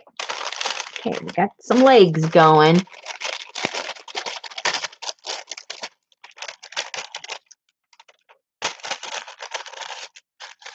What else do we need in there? What else? What other pieces, parts do I have?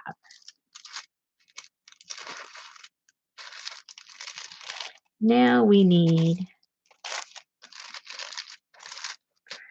some fishy heads.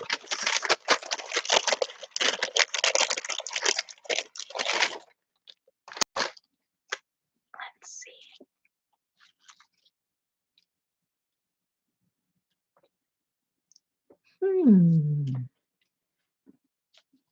Oh, that looks cool on that fish. Or does it look better? Did I glue that? Yeah. Oh, maybe this little guy needs to have this big old thing here. There you go. We all need to compensate.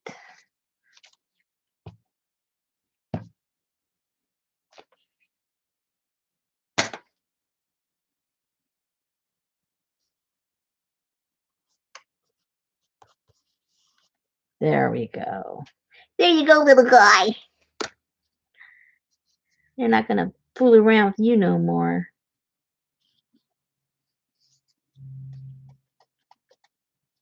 Looks a little bit like Napoleon.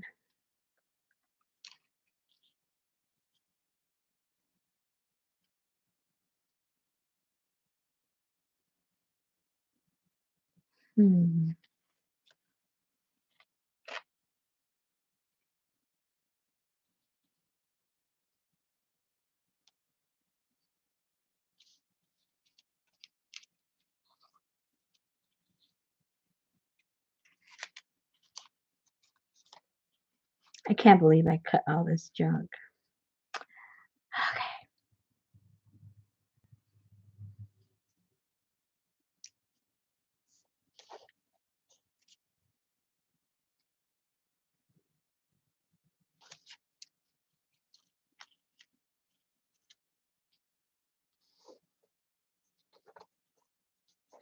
Lights out.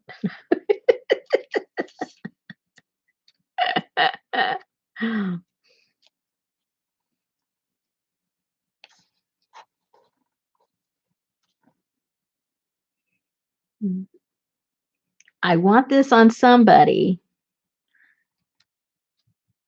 Oh, maybe like that. Like that.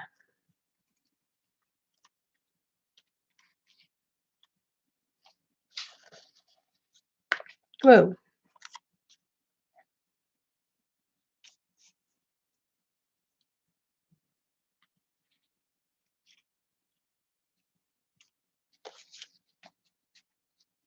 Oh, there you go. Oh, oh, oh, oh, oh, oh.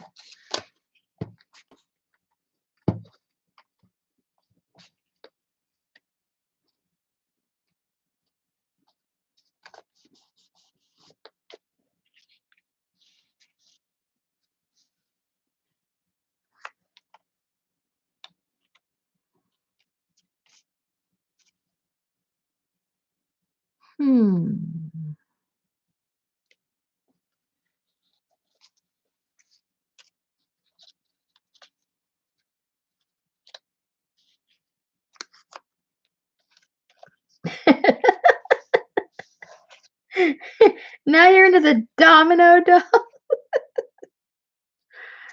Oh my goodness.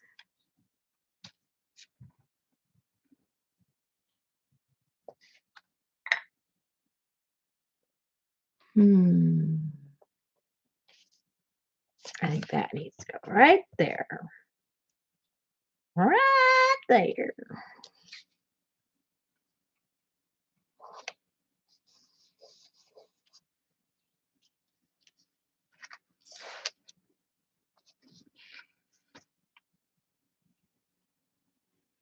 This thing's kind of falling apart, but glue will fix that.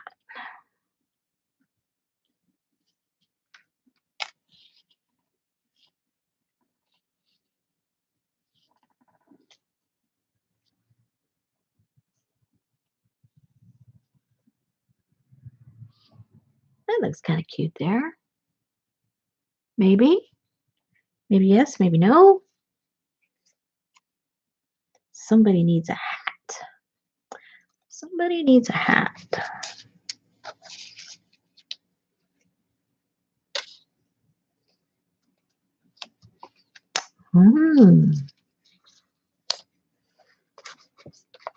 Hello. There you go. That's going there.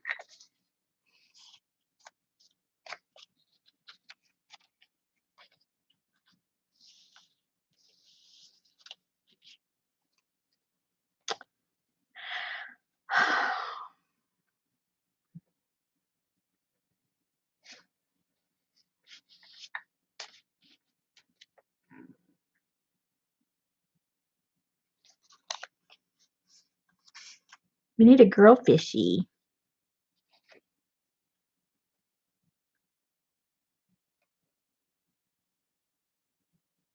Hmm.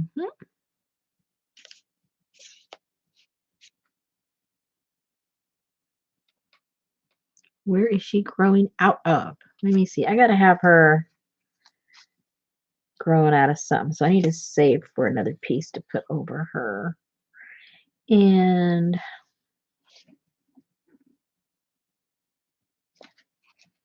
I think oh, I like that. I like that. If you like it, just do it. I like how that's growing out of the top of his head. I don't care where the rest of his body is, but I like what's growing out of his head.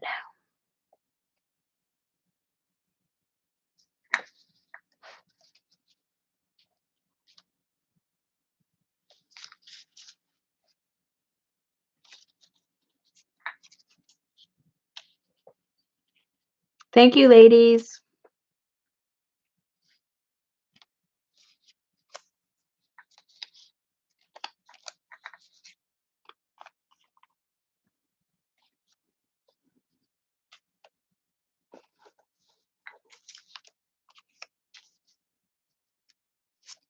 I like him there.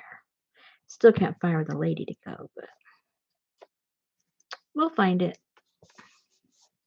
I'm all worried.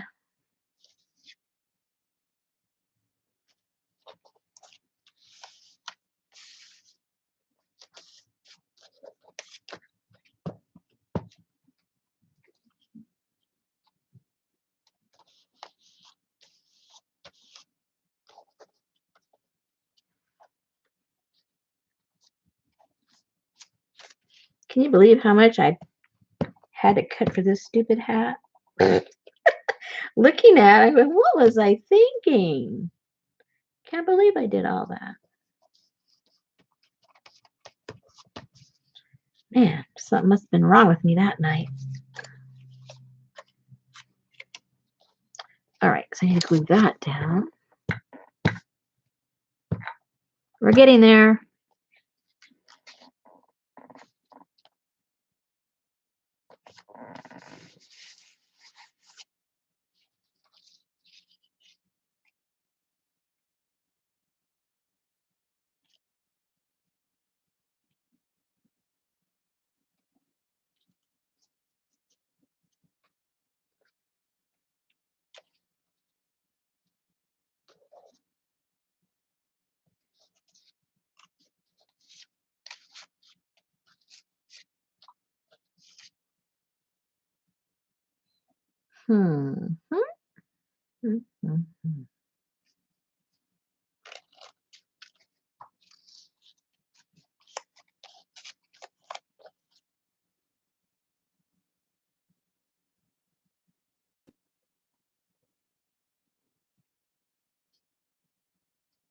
I guess that's...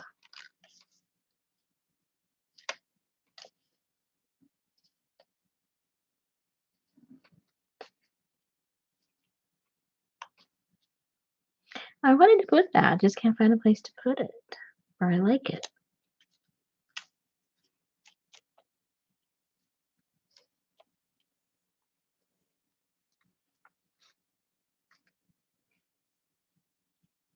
Maybe right there is cute. Little fishy's kind of hiding behind it. Got that going up there. Yeah, I think I'll put that there. I just convinced myself. Why not?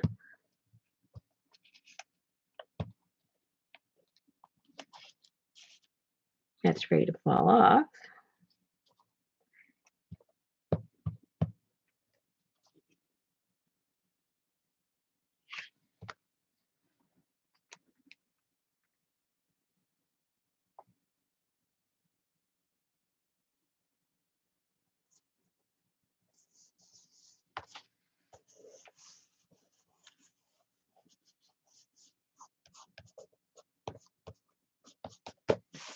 Okay, I think for that little pack,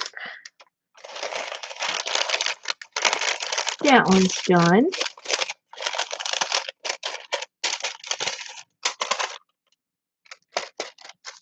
Exactly, Tanya. I told you. Funky fish. We're not going normal. These aren't your mother's fish.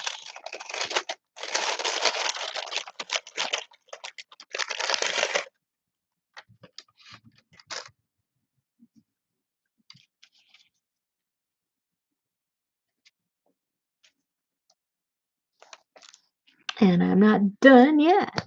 Whoa! Take the lid off, Rosemary.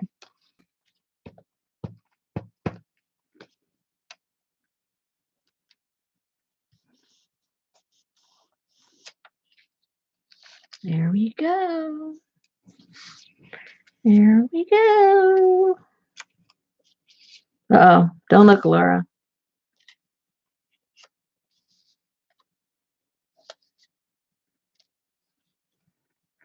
Oh, not Laura. Jennifer. What am I talking about?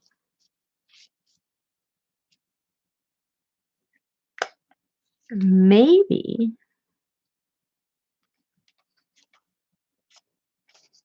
Oh, there you go. Hello.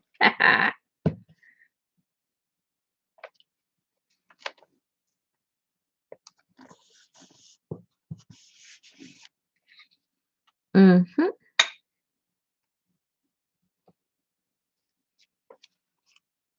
Why be normal? Have your fin coming out your back when you can have it on top of your head.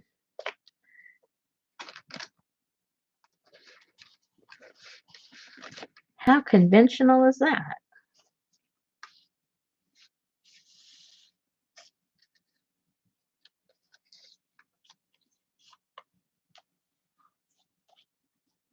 Ooh, he's hiding behind the fin. Oh, who, what, where, when? Hold on.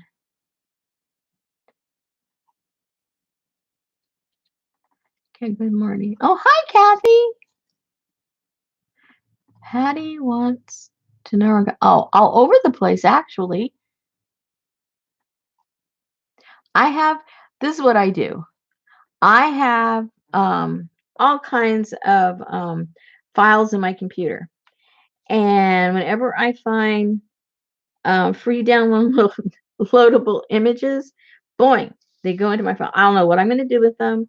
And then one day I get some kind of harebrained idea and kind of put them all together.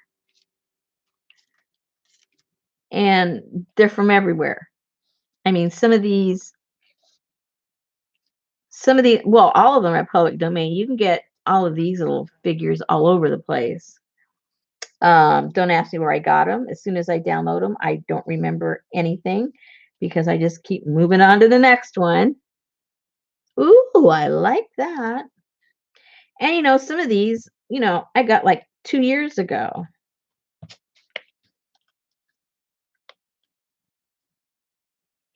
So I wouldn't remember.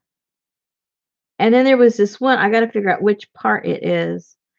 A while back, I got some kind of digital download. The only downloads I get are if they allow you to use them, in your work and stuff. So I got some of those, which are, which is what? It might be the fin part, that part of the body, I think.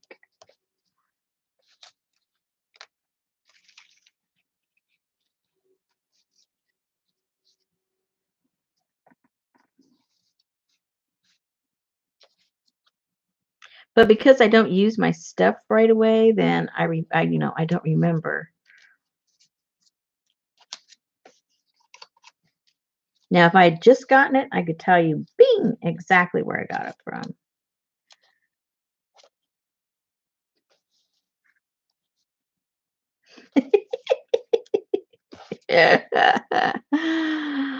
Oh my goodness.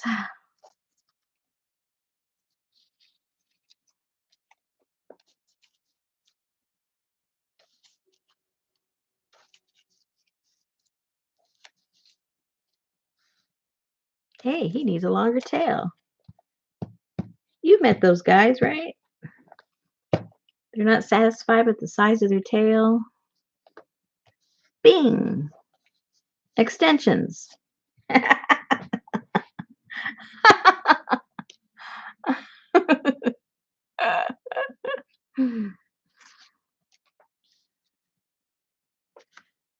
Oh man, I should have. Oh, I still can put them. I was gonna say this would look better on his head than that fin, but I might be able to use both. I think I will. Need to trim a little bit off of it, and I'll be able to use it like he's wearing a cap.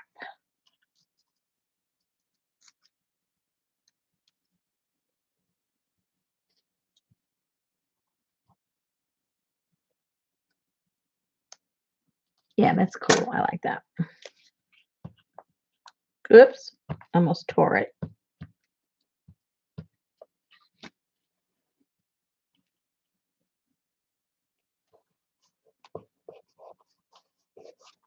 I like that. Whoa, he's looking pretty cool.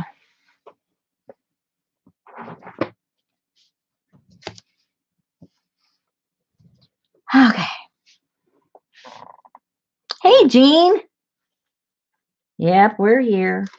Not for too much longer, but we're here for now. I have to be a good girl and get some sleep. I have an appointment tomorrow. Oh, cool. I like that there. Oh, do I have a different color though I could put?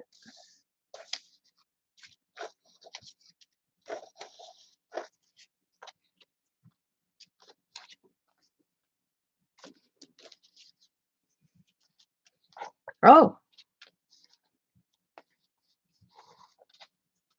put a light on it. Maybe that should go there. I don't know. I keep putting him over here, but that covers up his face. Maybe it needs to go right there.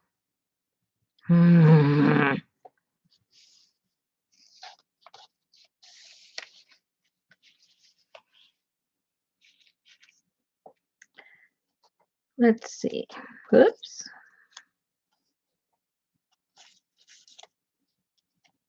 Oh, hello. That looks cute. Oh, but that's too close to that guy. He might get jealous of that guy having a bigger light than he does. Let's see. Well, if you can't find someplace, don't try and force it. Just leave it alone.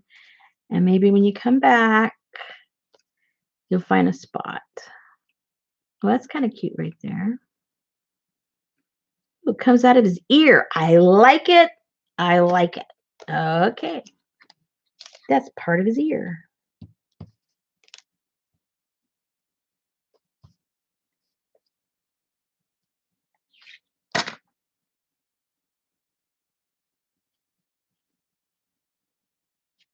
Oops. I was putting on the wrong fish.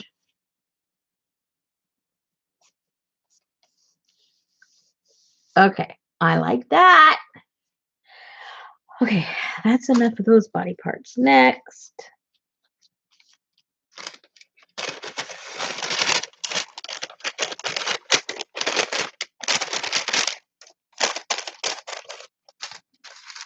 Got some arms. Do I need arms?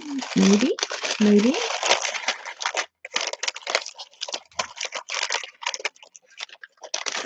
Frankenfish. I like that.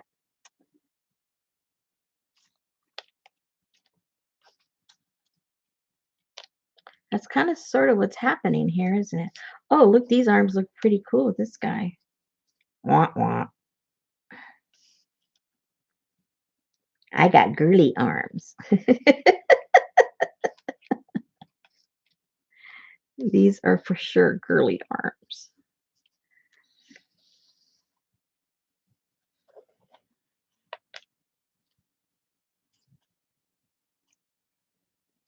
How does that go?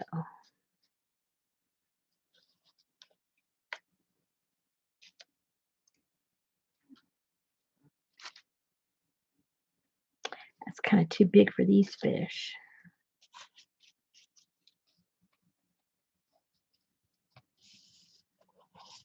I think I have to pass on the arms.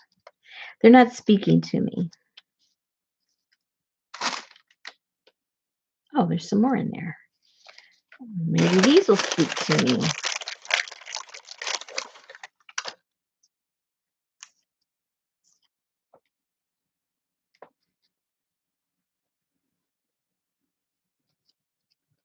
I don't think arms work on these guys.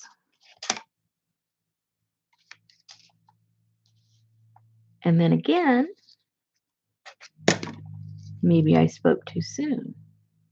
Because just because you don't have a head doesn't mean you don't have arms. That's a little close to the edge, though.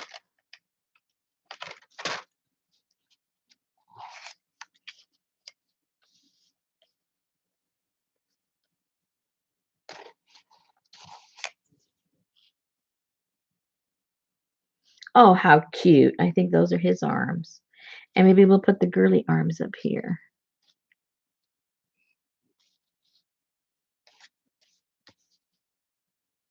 Yes, we'll put the girly arms up there. Maybe.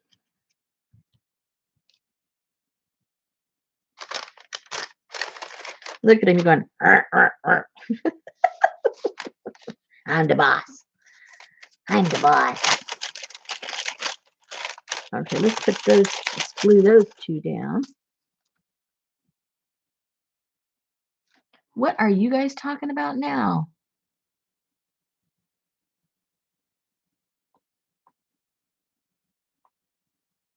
Moist ash? What the heck? What hole did you guys go down?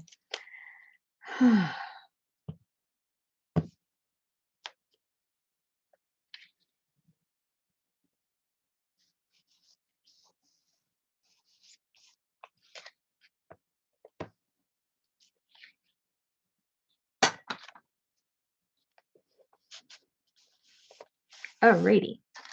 Next body part. We're getting there. We only got 3 left.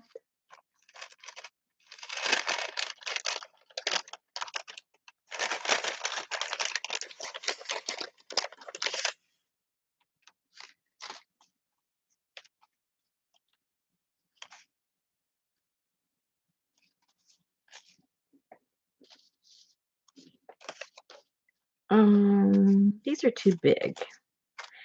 They're too big. They're going to cover up too much. I have to save that for another project.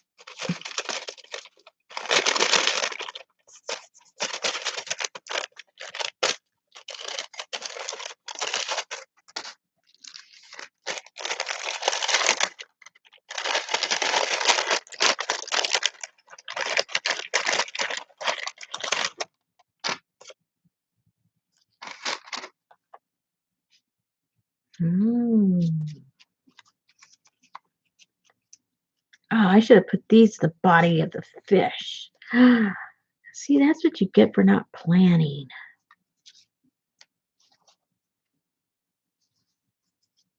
I think I have to save these too. I should have planned this differently. That'll have to be another project. Okay, so the only thing left is what? This one.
Who's touching who?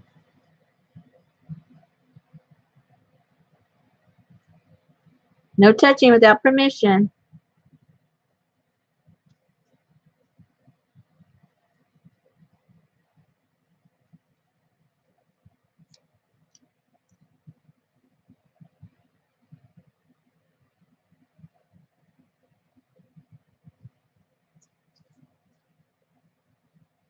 Hmm.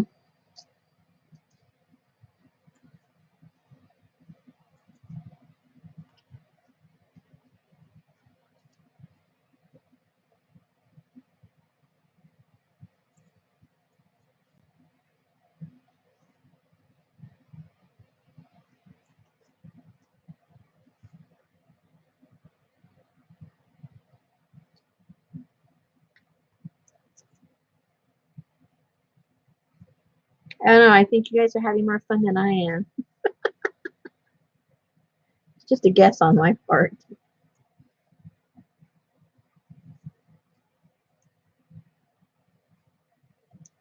Okay, I better start gluing before I forget where they are.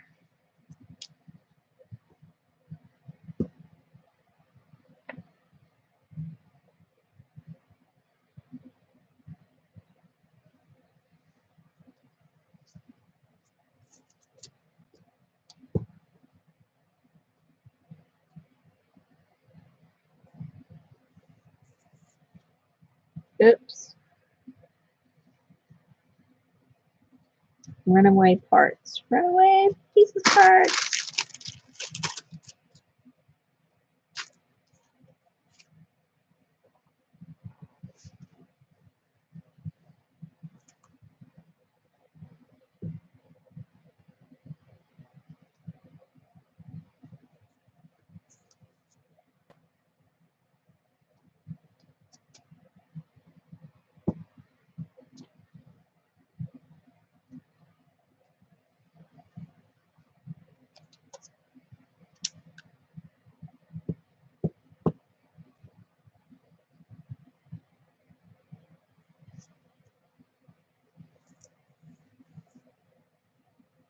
Is that it?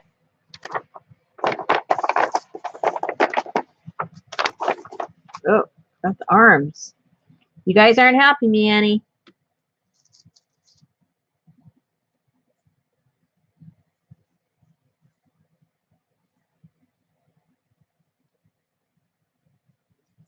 Bunch of fair weather friends here. Oh, that's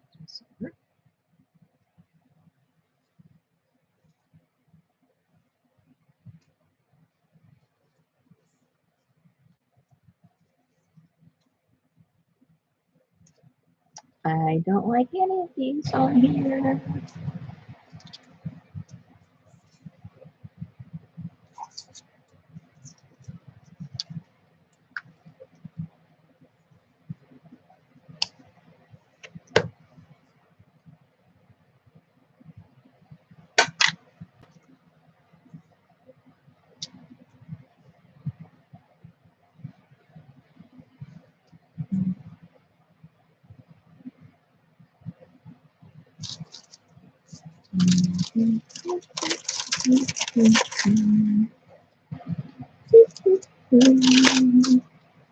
Put that there. Oops, not put those in the other one.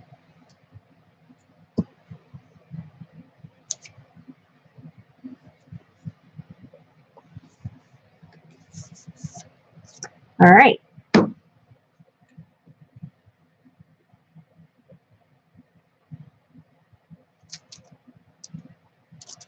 Where are the arms? Gotta put the arms back.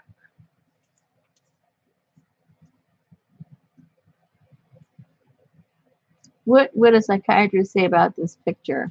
Probably that the tuna salad that I had for supper had poisoning in it. It had gone bad. Revenge of the tuna salad.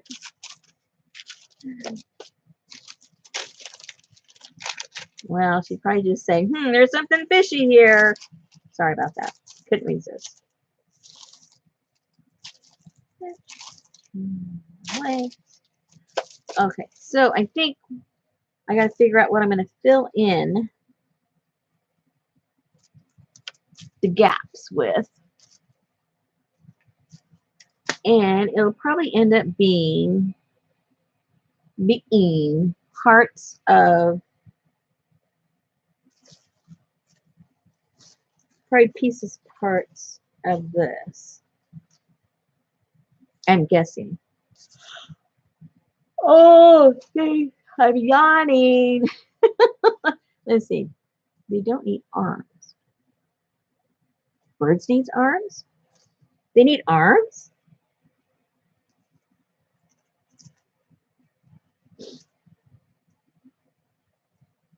And I don't want to get any of the whites because it might overlap on something.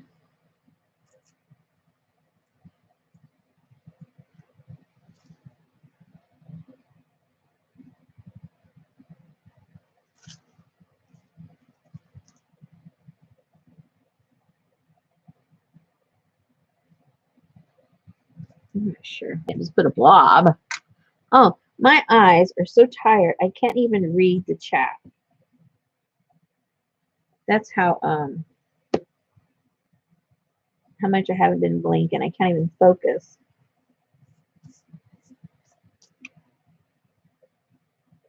Tony Soprano. Sandra's having a Tony Soprano moment. What the heck does that mean? No, Jennifer, I don't have any horns, unfortunately. I just had the fins that ended up looking like horns, but they're fins.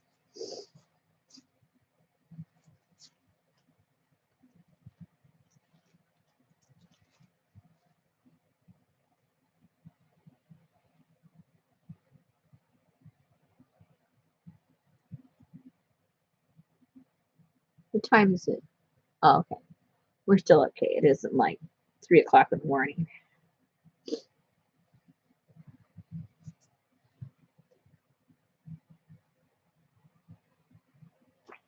Although I am getting munchies. I'm getting hungry.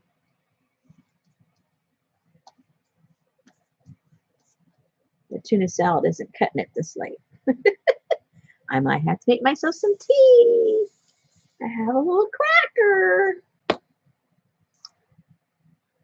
You know, I just might.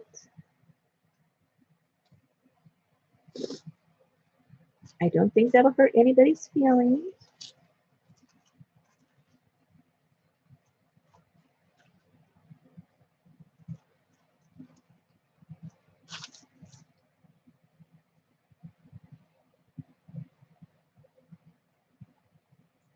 Oops. Oh, kind of tore that one. Kind of tore that one to shreds.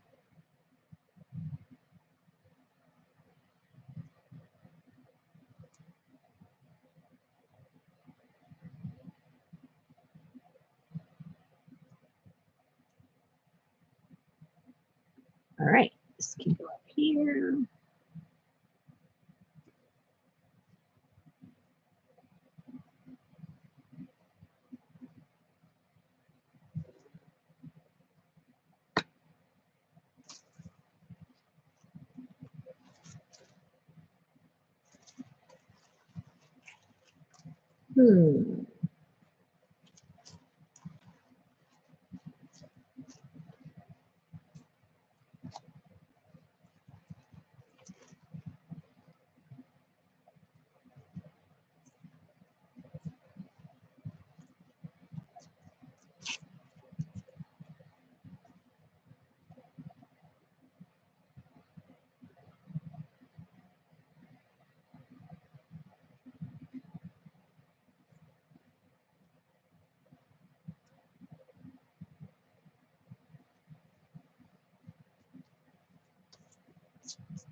This is going to be cute. I can't help it.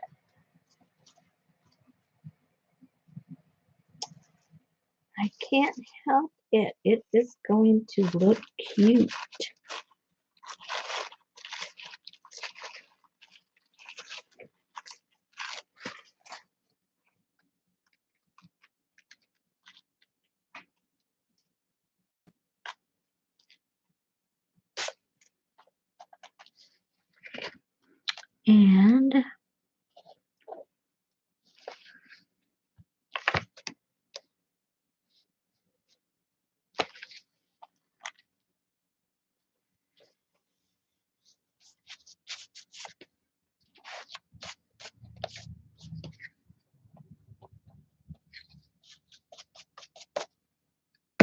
All right. I wish one of you can go make me some tea.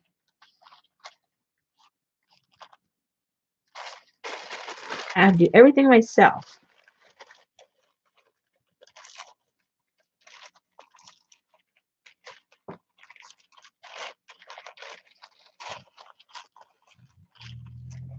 My little bunnies that live underneath my little studio here, they're getting bigger, which means they're going to get stupid and they're going to go out in the main yard and the dog's going to get them.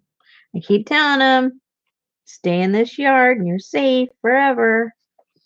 But they probably won't listen to me. You know how kids are.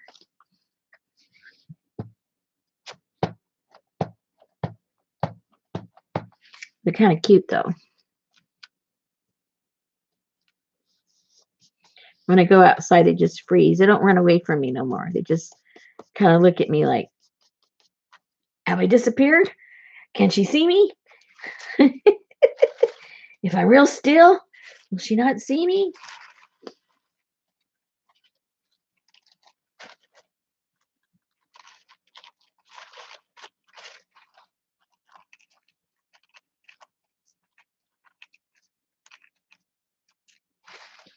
I got to get my seeds down for my plants that I want to use for my boils. We need to get out soon.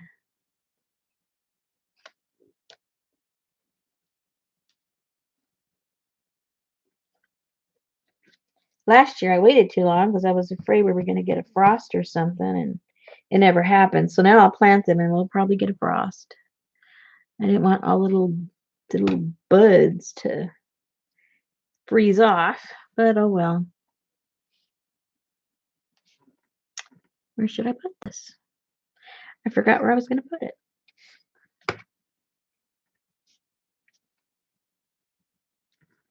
I have no idea.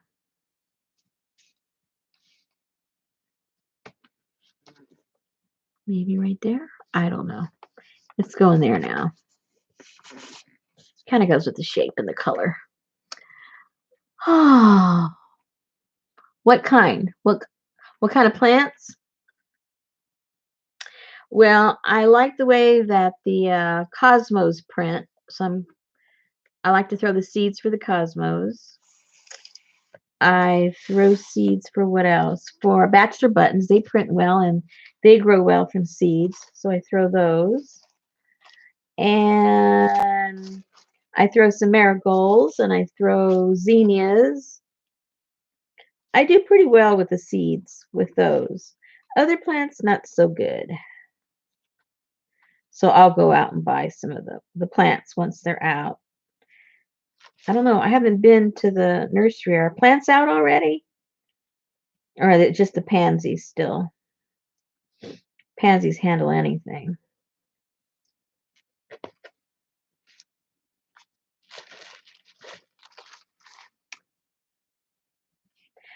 I do the orange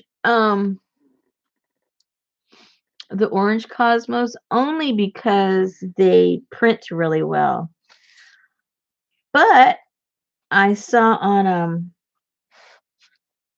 a blog that this lady had really nice success with the pink ones. I didn't have success with the pink ones, so I'm going to try them again. So I think I'll be growing both of them.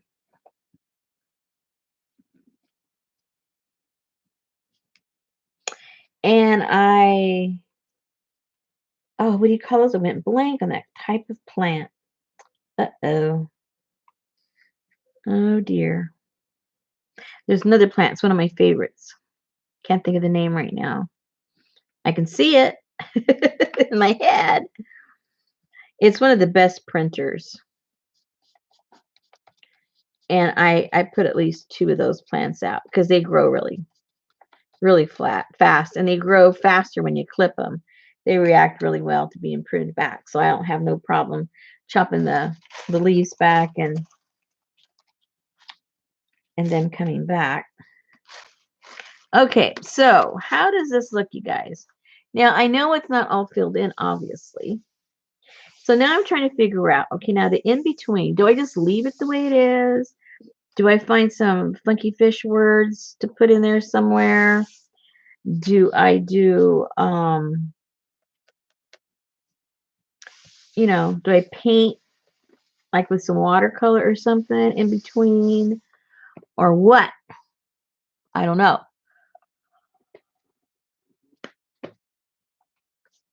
I need some suggestions. Or should I just leave it alone? Because I figure with the collage, when you print it out, you might want to add some of your own stuff on it. It doesn't have to be, like finished.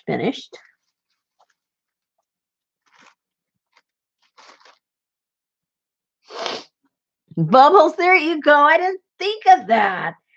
That is wonderful. Oh, how are we going to get bubbles on there, though? To draw real bubbles, I think that takes talent. You got to have some, um, what is that? Like the reflection, and if you want to go realistic. If you want to go fake, well, hey, a bunch of circles, right? Let me think. Let me see what else I have here. Oh man, I forgot I had this. I could have. Ah, I forgot I had these napkins. Oh well, too late now. I had these.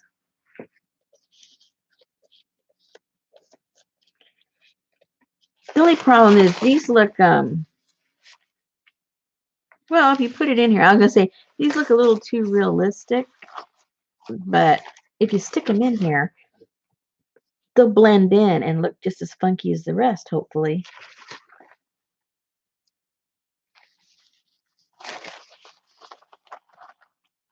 At least the little seahorses somewhere. But yeah, but they're not going to work now because everything's kind of dark. And remember, all this looks like this because it's on white. And these look like this because they're on white. You start putting the colors over the colors and it starts getting muddy. So I can get some of this, though, in areas where I don't have anything. And that might work. Maybe. Let's see. Let's see what happens. I'll just do one. If it messes it up, oh well, I'll blame you guys.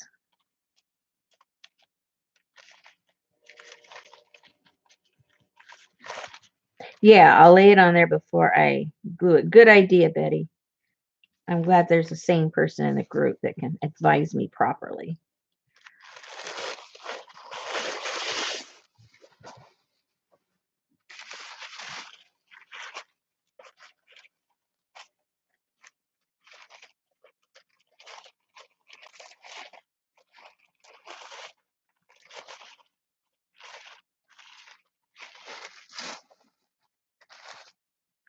Now, see, this is kind of a beige background as opposed to a white one like the rest of these had.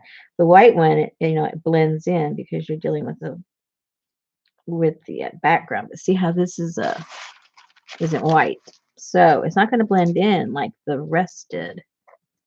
Not as easily anyway. But doesn't mean it won't look cool.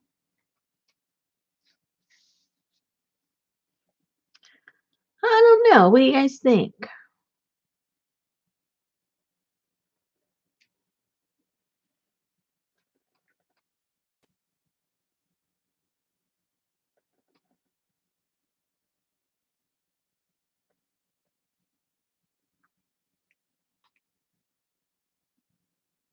So Bubbles.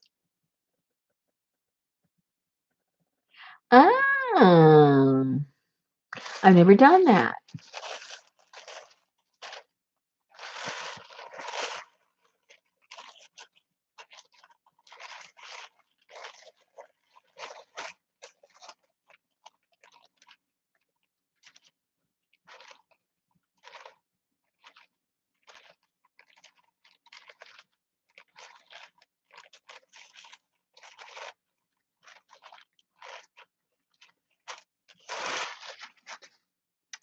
Let's see what the little horsey looks like. Where can the horsey go?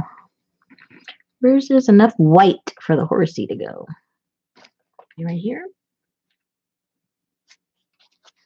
Maybe. Maybe yes, maybe no.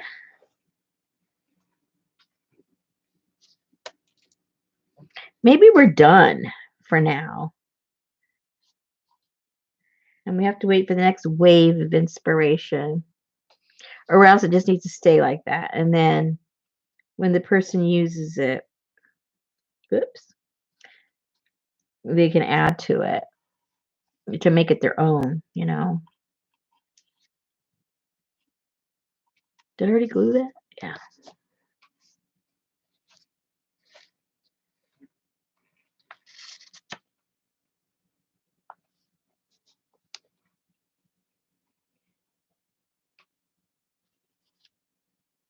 I don't think I'm going to like that dark background. If it was on white, I think it would look really cool, but I'm not so sure. And I hate to put it down and not like it because I like how it's the direction it's going.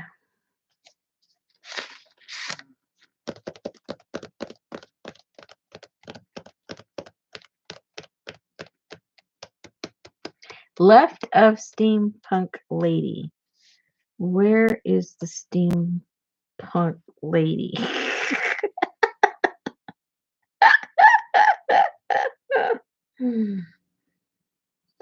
Who is the steampunk lady?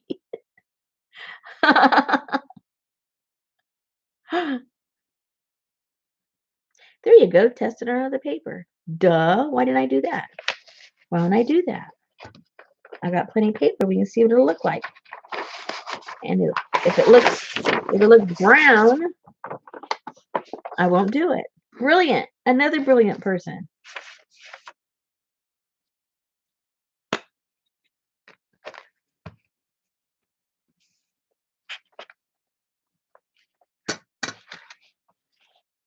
See, that's why we craft together. I need to get some glue that I can see. Oh, see, yeah, I wouldn't like that over there. See how it even gets even darker? The dark, see? Yeah. I mean, it looks pretty, but it won't look pretty there.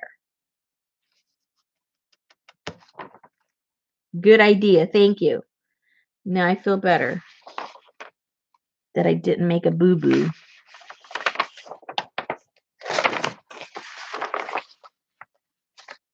All right. So much for that. We'll save that for a different project.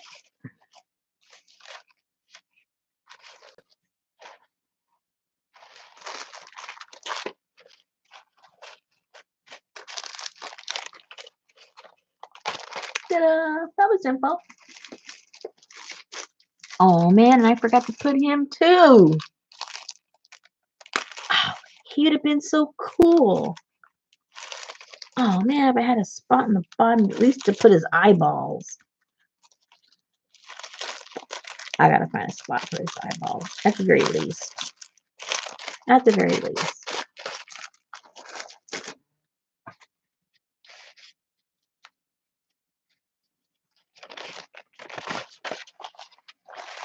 Oh, there was cool stuff. Oh, well, I'm gonna make another collage. So I'll for sure have him sort of like the beginning of it, but I'm just gonna stick his eyes in there somewhere. Only if it works.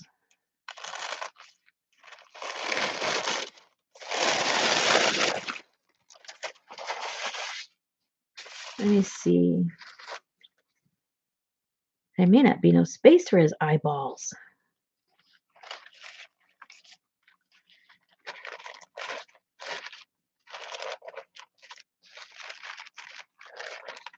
Barely. Yeah, I'll wait for the next one. I don't want to waste him. I don't have too many of these. Alrighty. So, I think I'll take your advice and we'll just call this done for now. because I'm satisfied with the way it looks. It needs a little here and there, but I still don't know what. And when I know, I'll know. It'll come to me. Just like a fish fry. It'll come to me.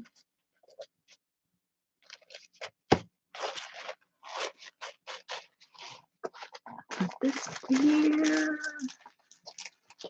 Still gonna be on the hunt for the net stuff. Maybe I need to go to like a Dollar General or something. Because I looked at Michael's, they didn't have anything. I looked at the regular craft stores, nothing. So, at least for what I'm looking for. So I'll have to stay on the hunt. What's this? Oh yeah, there's leftover pieces, parts that I haven't cut yet.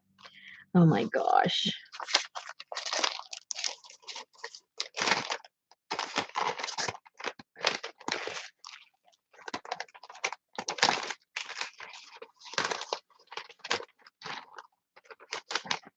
All right, so I'm not going to worry about that. Put this over here. And then I have to still contemplate what I'm going to do with the fishy fins. Oops, that's too tall. Fishy fins. Come on, come on, come on, come on. What I put in there?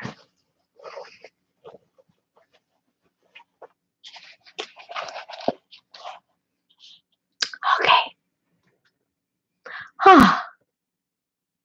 A fish hook, of course. And I don't have any. That'll have to go on my list. I think a real fish hook, right? Or a fake one. You talking about a drawn one or real fish hooks? Either way, kind of cool. Either way, it'll work. All right. And I didn't even get a tea break.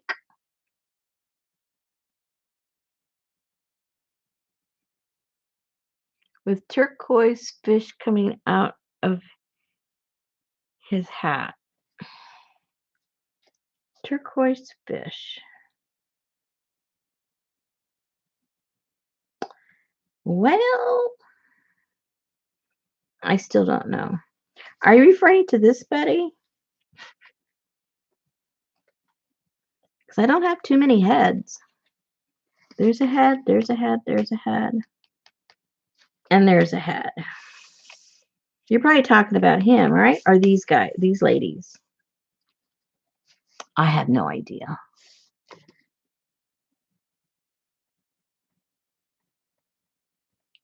By wire on left. By the wire on the left. The wire on the left. Uh-oh.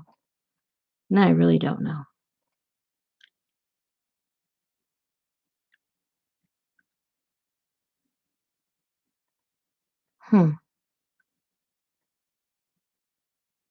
You're talking about that?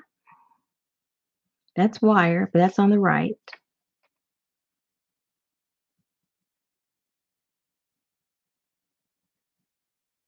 I don't know.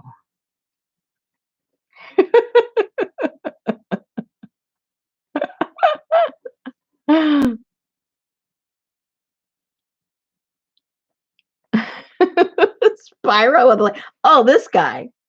There's a spiral and there's a leg. And then there's two ladies there. Those are ladies, and this is a guy.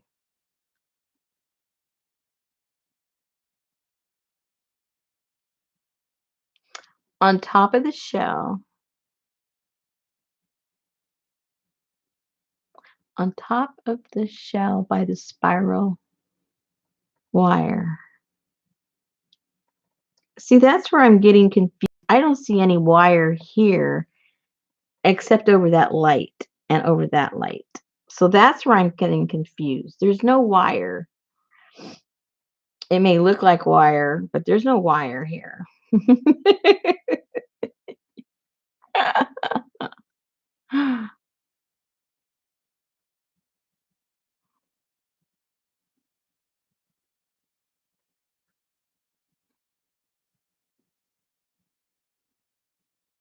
The book binding. Oh, duh. Okay.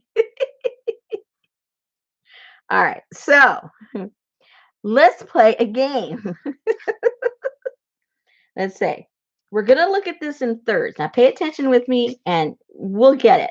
Look at this in thirds. Then look at this in half. So we have A, B, C, D, E, F. Where the heck is it? This is a test. A, B, C, D, E, F. Which square is it in?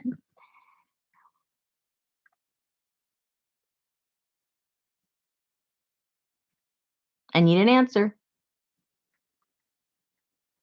A and D.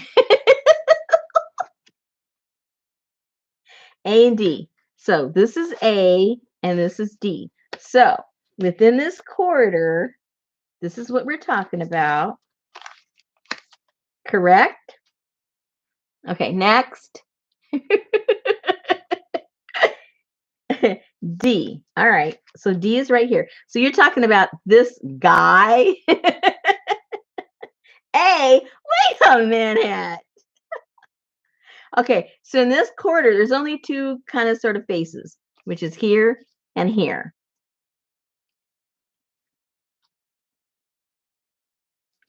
Okay. I gotcha. This is a guy, but that's okay. I know it kind of maybe sort of looks like a girl because it has like this lacy thing, but this is that stuff that the guys used to wear because he had a suit on. His bottom part was a suit. And when he had his suit on, you could tell he was a guy. So yeah, this is a guy. So what was it again? What about him? Oh, John Lennon.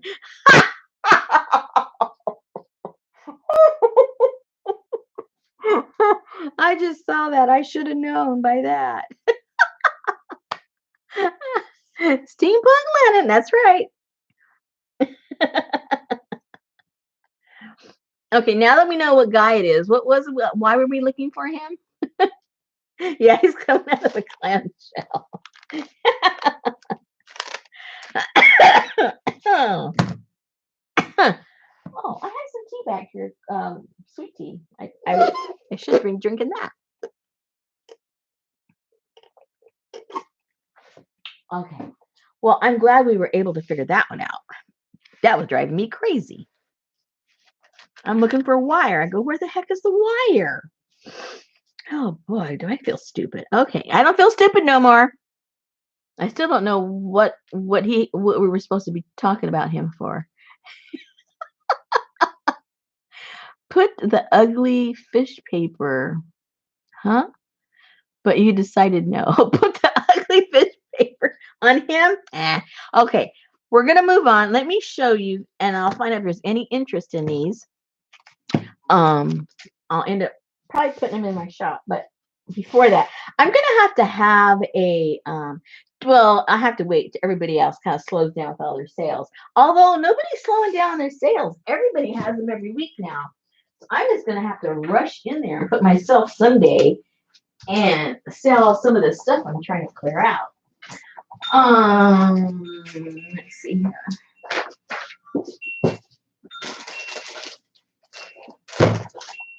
You guys are up so late. We could have a midnight sale. Okay, let me get one of each of these that I got. See what you guys think.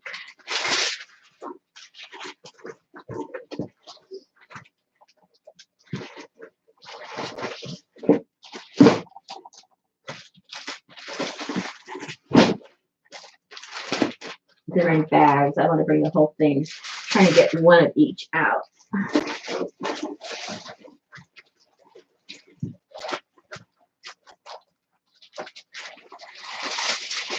Hold on. Hold here in a second. I'm coming.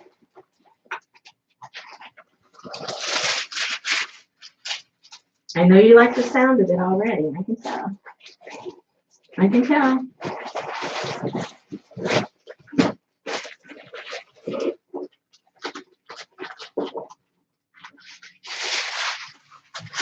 All right.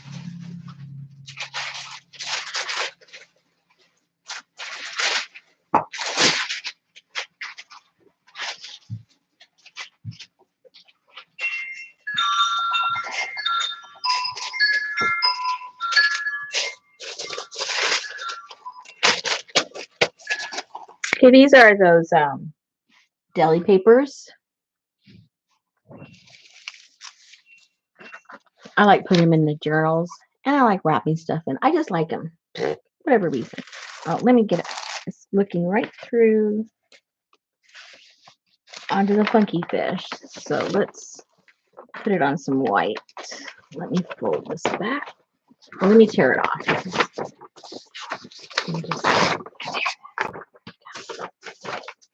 So I can work on that, and I gotta scan it and all that kind of good stuff.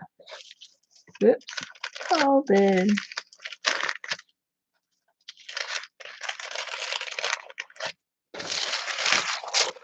And it's bleeding through, so I gotta do it like that. That's better. That's better. Now you can see it. Okay, this one is London Royal Times.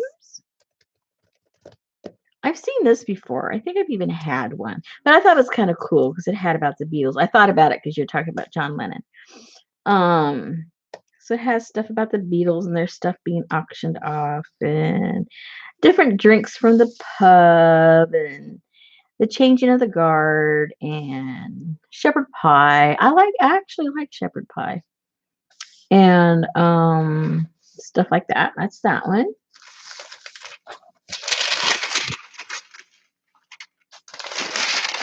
Then this one has to do with sports. I'm not into any of these sports, but if you're making like a more of a masculine type journal, I guess it'd be kind of cool to put that in there. And it has about car racing and different stadiums and marathon rankings. And what was this for? World Cup. And just sports, the Masters, sports, and more sports. Okay. This one is New York Tabloid. And this is from 1952. The headlines from 1952. So it's talking about the Yankees and Jersey gas war. And Eleanor Roosevelt having a luncheon, and the Dodgers, and the Radio City Music Hall, and then some kind of advertising for some kind of tours of the city. Oh, look, $2, $5 for the family to tour the Big Apple. Hello. And then here's Wall Street, and it shows what the price of certain stocks. Pretty interesting. And then some kind of souvenirs and stuff, and then some kind of beer I've never heard of. So that one's kind of cool.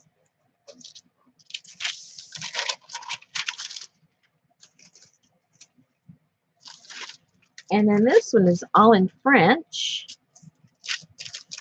I won't even try to massacre the language, but you get the idea.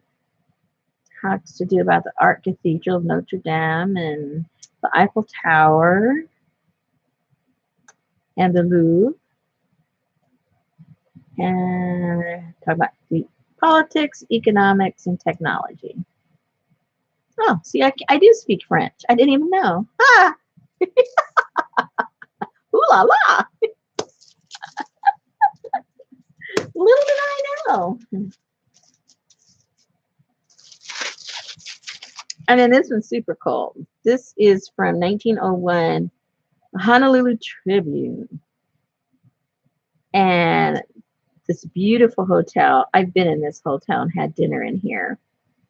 And I didn't realize how old the hotel was. It's over there in Waikiki. And it was the grand opening in 1901. Very cool. And I didn't know this either. It says steamboat sails from California to the islands. So you could get on a steamboat. Pretty cool. And then it talks about the plantation and the history of the luau.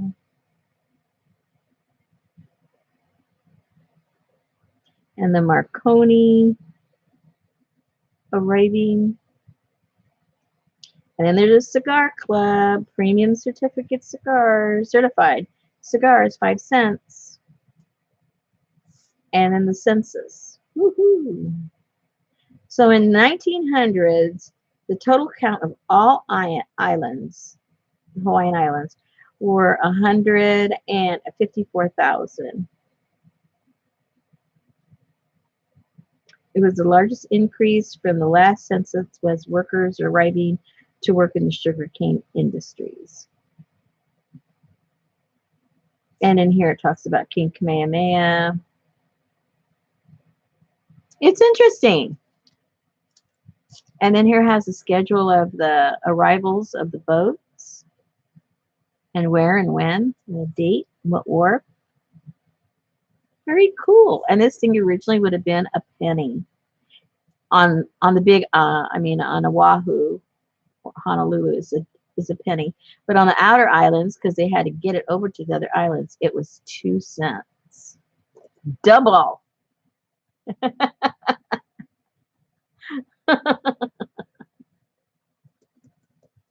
Arlie. She only speaks one language, hillbilly.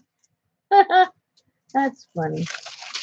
So anyway, I'm going to put packets of these together. So those will be coming soon. Those in some packets.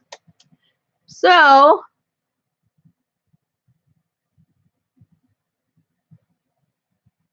it's getting late, ladies. What do you guys say? I wasn't even coming on, and I just looked up. I've been on for 3 hours doing absolutely nothing.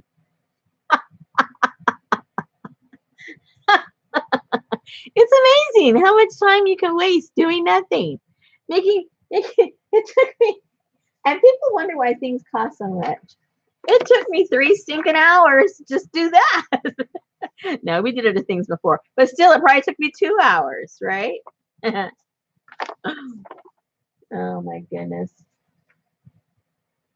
I got this place to straighten up tomorrow after I get back from my heart attack with the lawyer. Not the lawyer. What am I talking about? Lawyer. Tax man. He's probably a lawyer too. Oh, thank you, Shelley. I'm a hero. Ooh, I like that. I like how that sounds.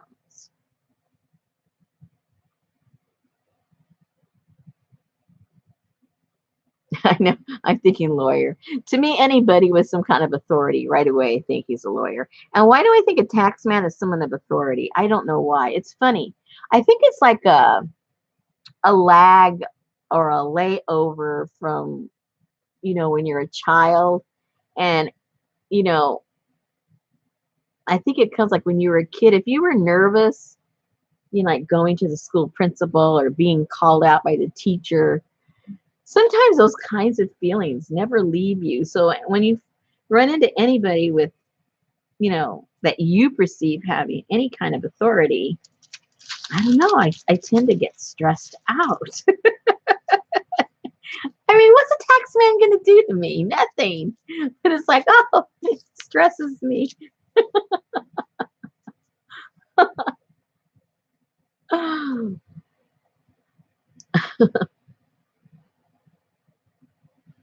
Am I the only one that feels that way? You guys feel that way too.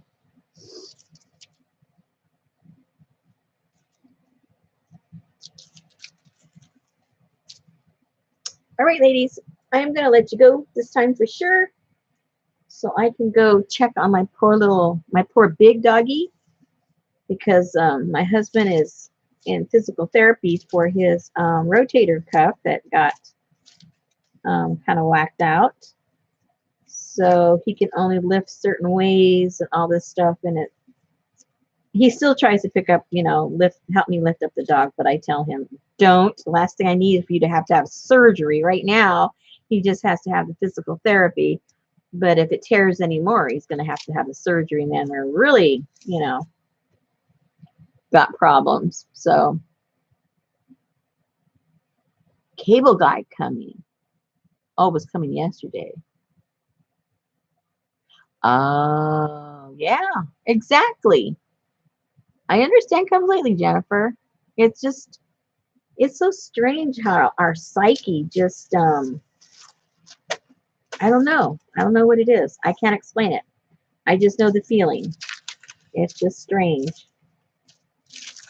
And it's funny sometimes, and it doesn't matter the age of the person. You would think maybe somebody that's, more mature, you would, associate with, some kind of authority or, feeling intimidated or something. But it's not even the age. It's like the position they hold for me. I think it's just flashbacks from school. I hated school. I hated school at every single grade level. And I don't know. Well, I do know why I hated school. Because I've told you before of my dyslexia. And so, it went undiagnosed my entire time in school. So everything that had to do with learning was just so stressful to me, and it just caused me anxiety and stress, and gave me low self-esteem because I just couldn't get what the other kids were getting, and I felt stupid because I should be able to be doing what my classmates are doing. And you feel even worse as a young child, you really feel like, what the heck is wrong with you? And but what I learned from that whole experience, and of course you can't appreciate that when you're a child, but after I matured and could look back on it, it really, really helped me become inquisitive. It helped me look at things differently. I think it helped me look at things in a totally different way because I had to do that to be able to learn. And I think if I just learned the way the rest of the kids had learned, then maybe I wouldn't have a lot of the perspective on different things that I have today, and view things at a little different angle and stuff. Like for instance, like maybe you read, like a lot of people when they have the sales and they have these children's books, they'll say, oh, I read that. And I never read any of those things. I don't have any memories of reading books as a child. But what I would do is my dad had this squared off area where he had books and things, and he had the encyclopedias there, and we get those annual things that you would get that would give you information of what happened that whole year, and then we get those scholastic books and all that. Well, what I would do in looking back, I loved all those books. Tell me why? I don't know at the time because I couldn't read them, but I looked at every single picture. I mean, I would look through those books nightly. I wasn't somebody that was watching TV at night or anything. I was in that corner on the floor with encyclopedias out, looking at every single thing. And I was learning. I was learning about all kinds of things, I wasn't exposed to in school, and like in elementary school at the time when I'm doing this. And I'm looking, at astronomy and physics and mechanics and architecture and all these things, and really learning a lot of stuff without really realizing it. But I was absorbing it all. And I think that's what made me inquisitive. It made me have a lot of interests that maybe most kids my age would have, didn't have.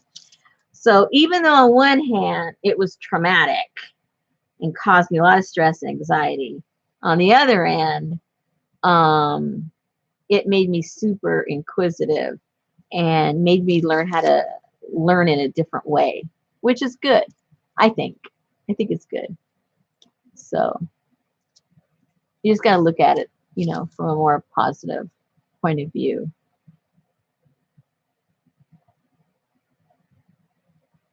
Yeah, exactly, Jennifer. These teachers. I hope the teachers are better today than they were when I was in school. Yeah. No, well, anyway, yeah. It was not good. Let me just tell you. I think out of all of my teachers through all my years, I think there's only two teachers that I thought, looking back, were good teachers. They made you think. They didn't put you down. They didn't follow this really narrow path of teaching. They really they wanted you to grow. They just didn't want you to be force fed. They wanted you to grow and learn. And one of them was an English teacher, which I hated English. I couldn't conjugate a verb to save my life. But she, I think, was my favorite teacher. And that was in eighth and ninth grade.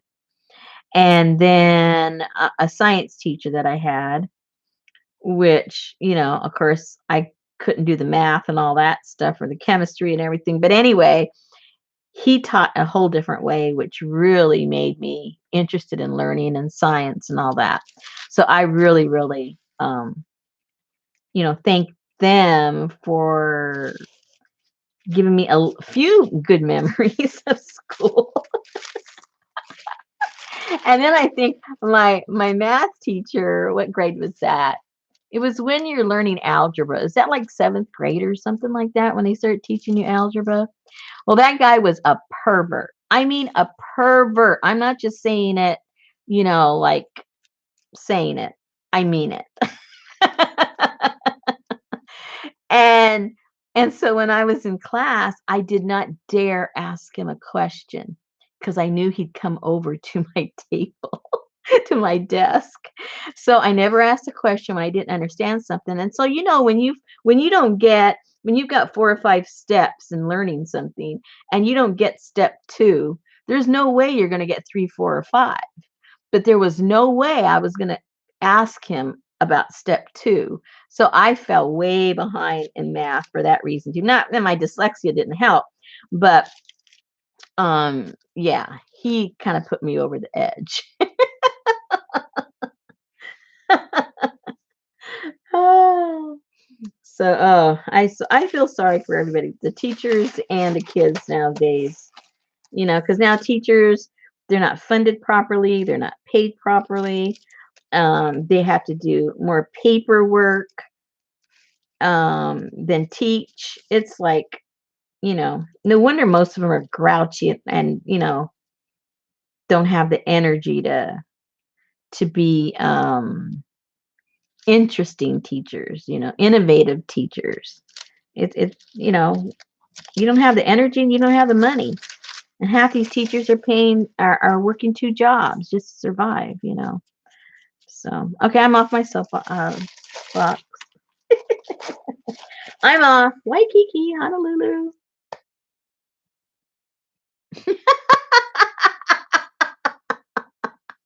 Shelly. I think if all of us checked, we're in the same position as Betty.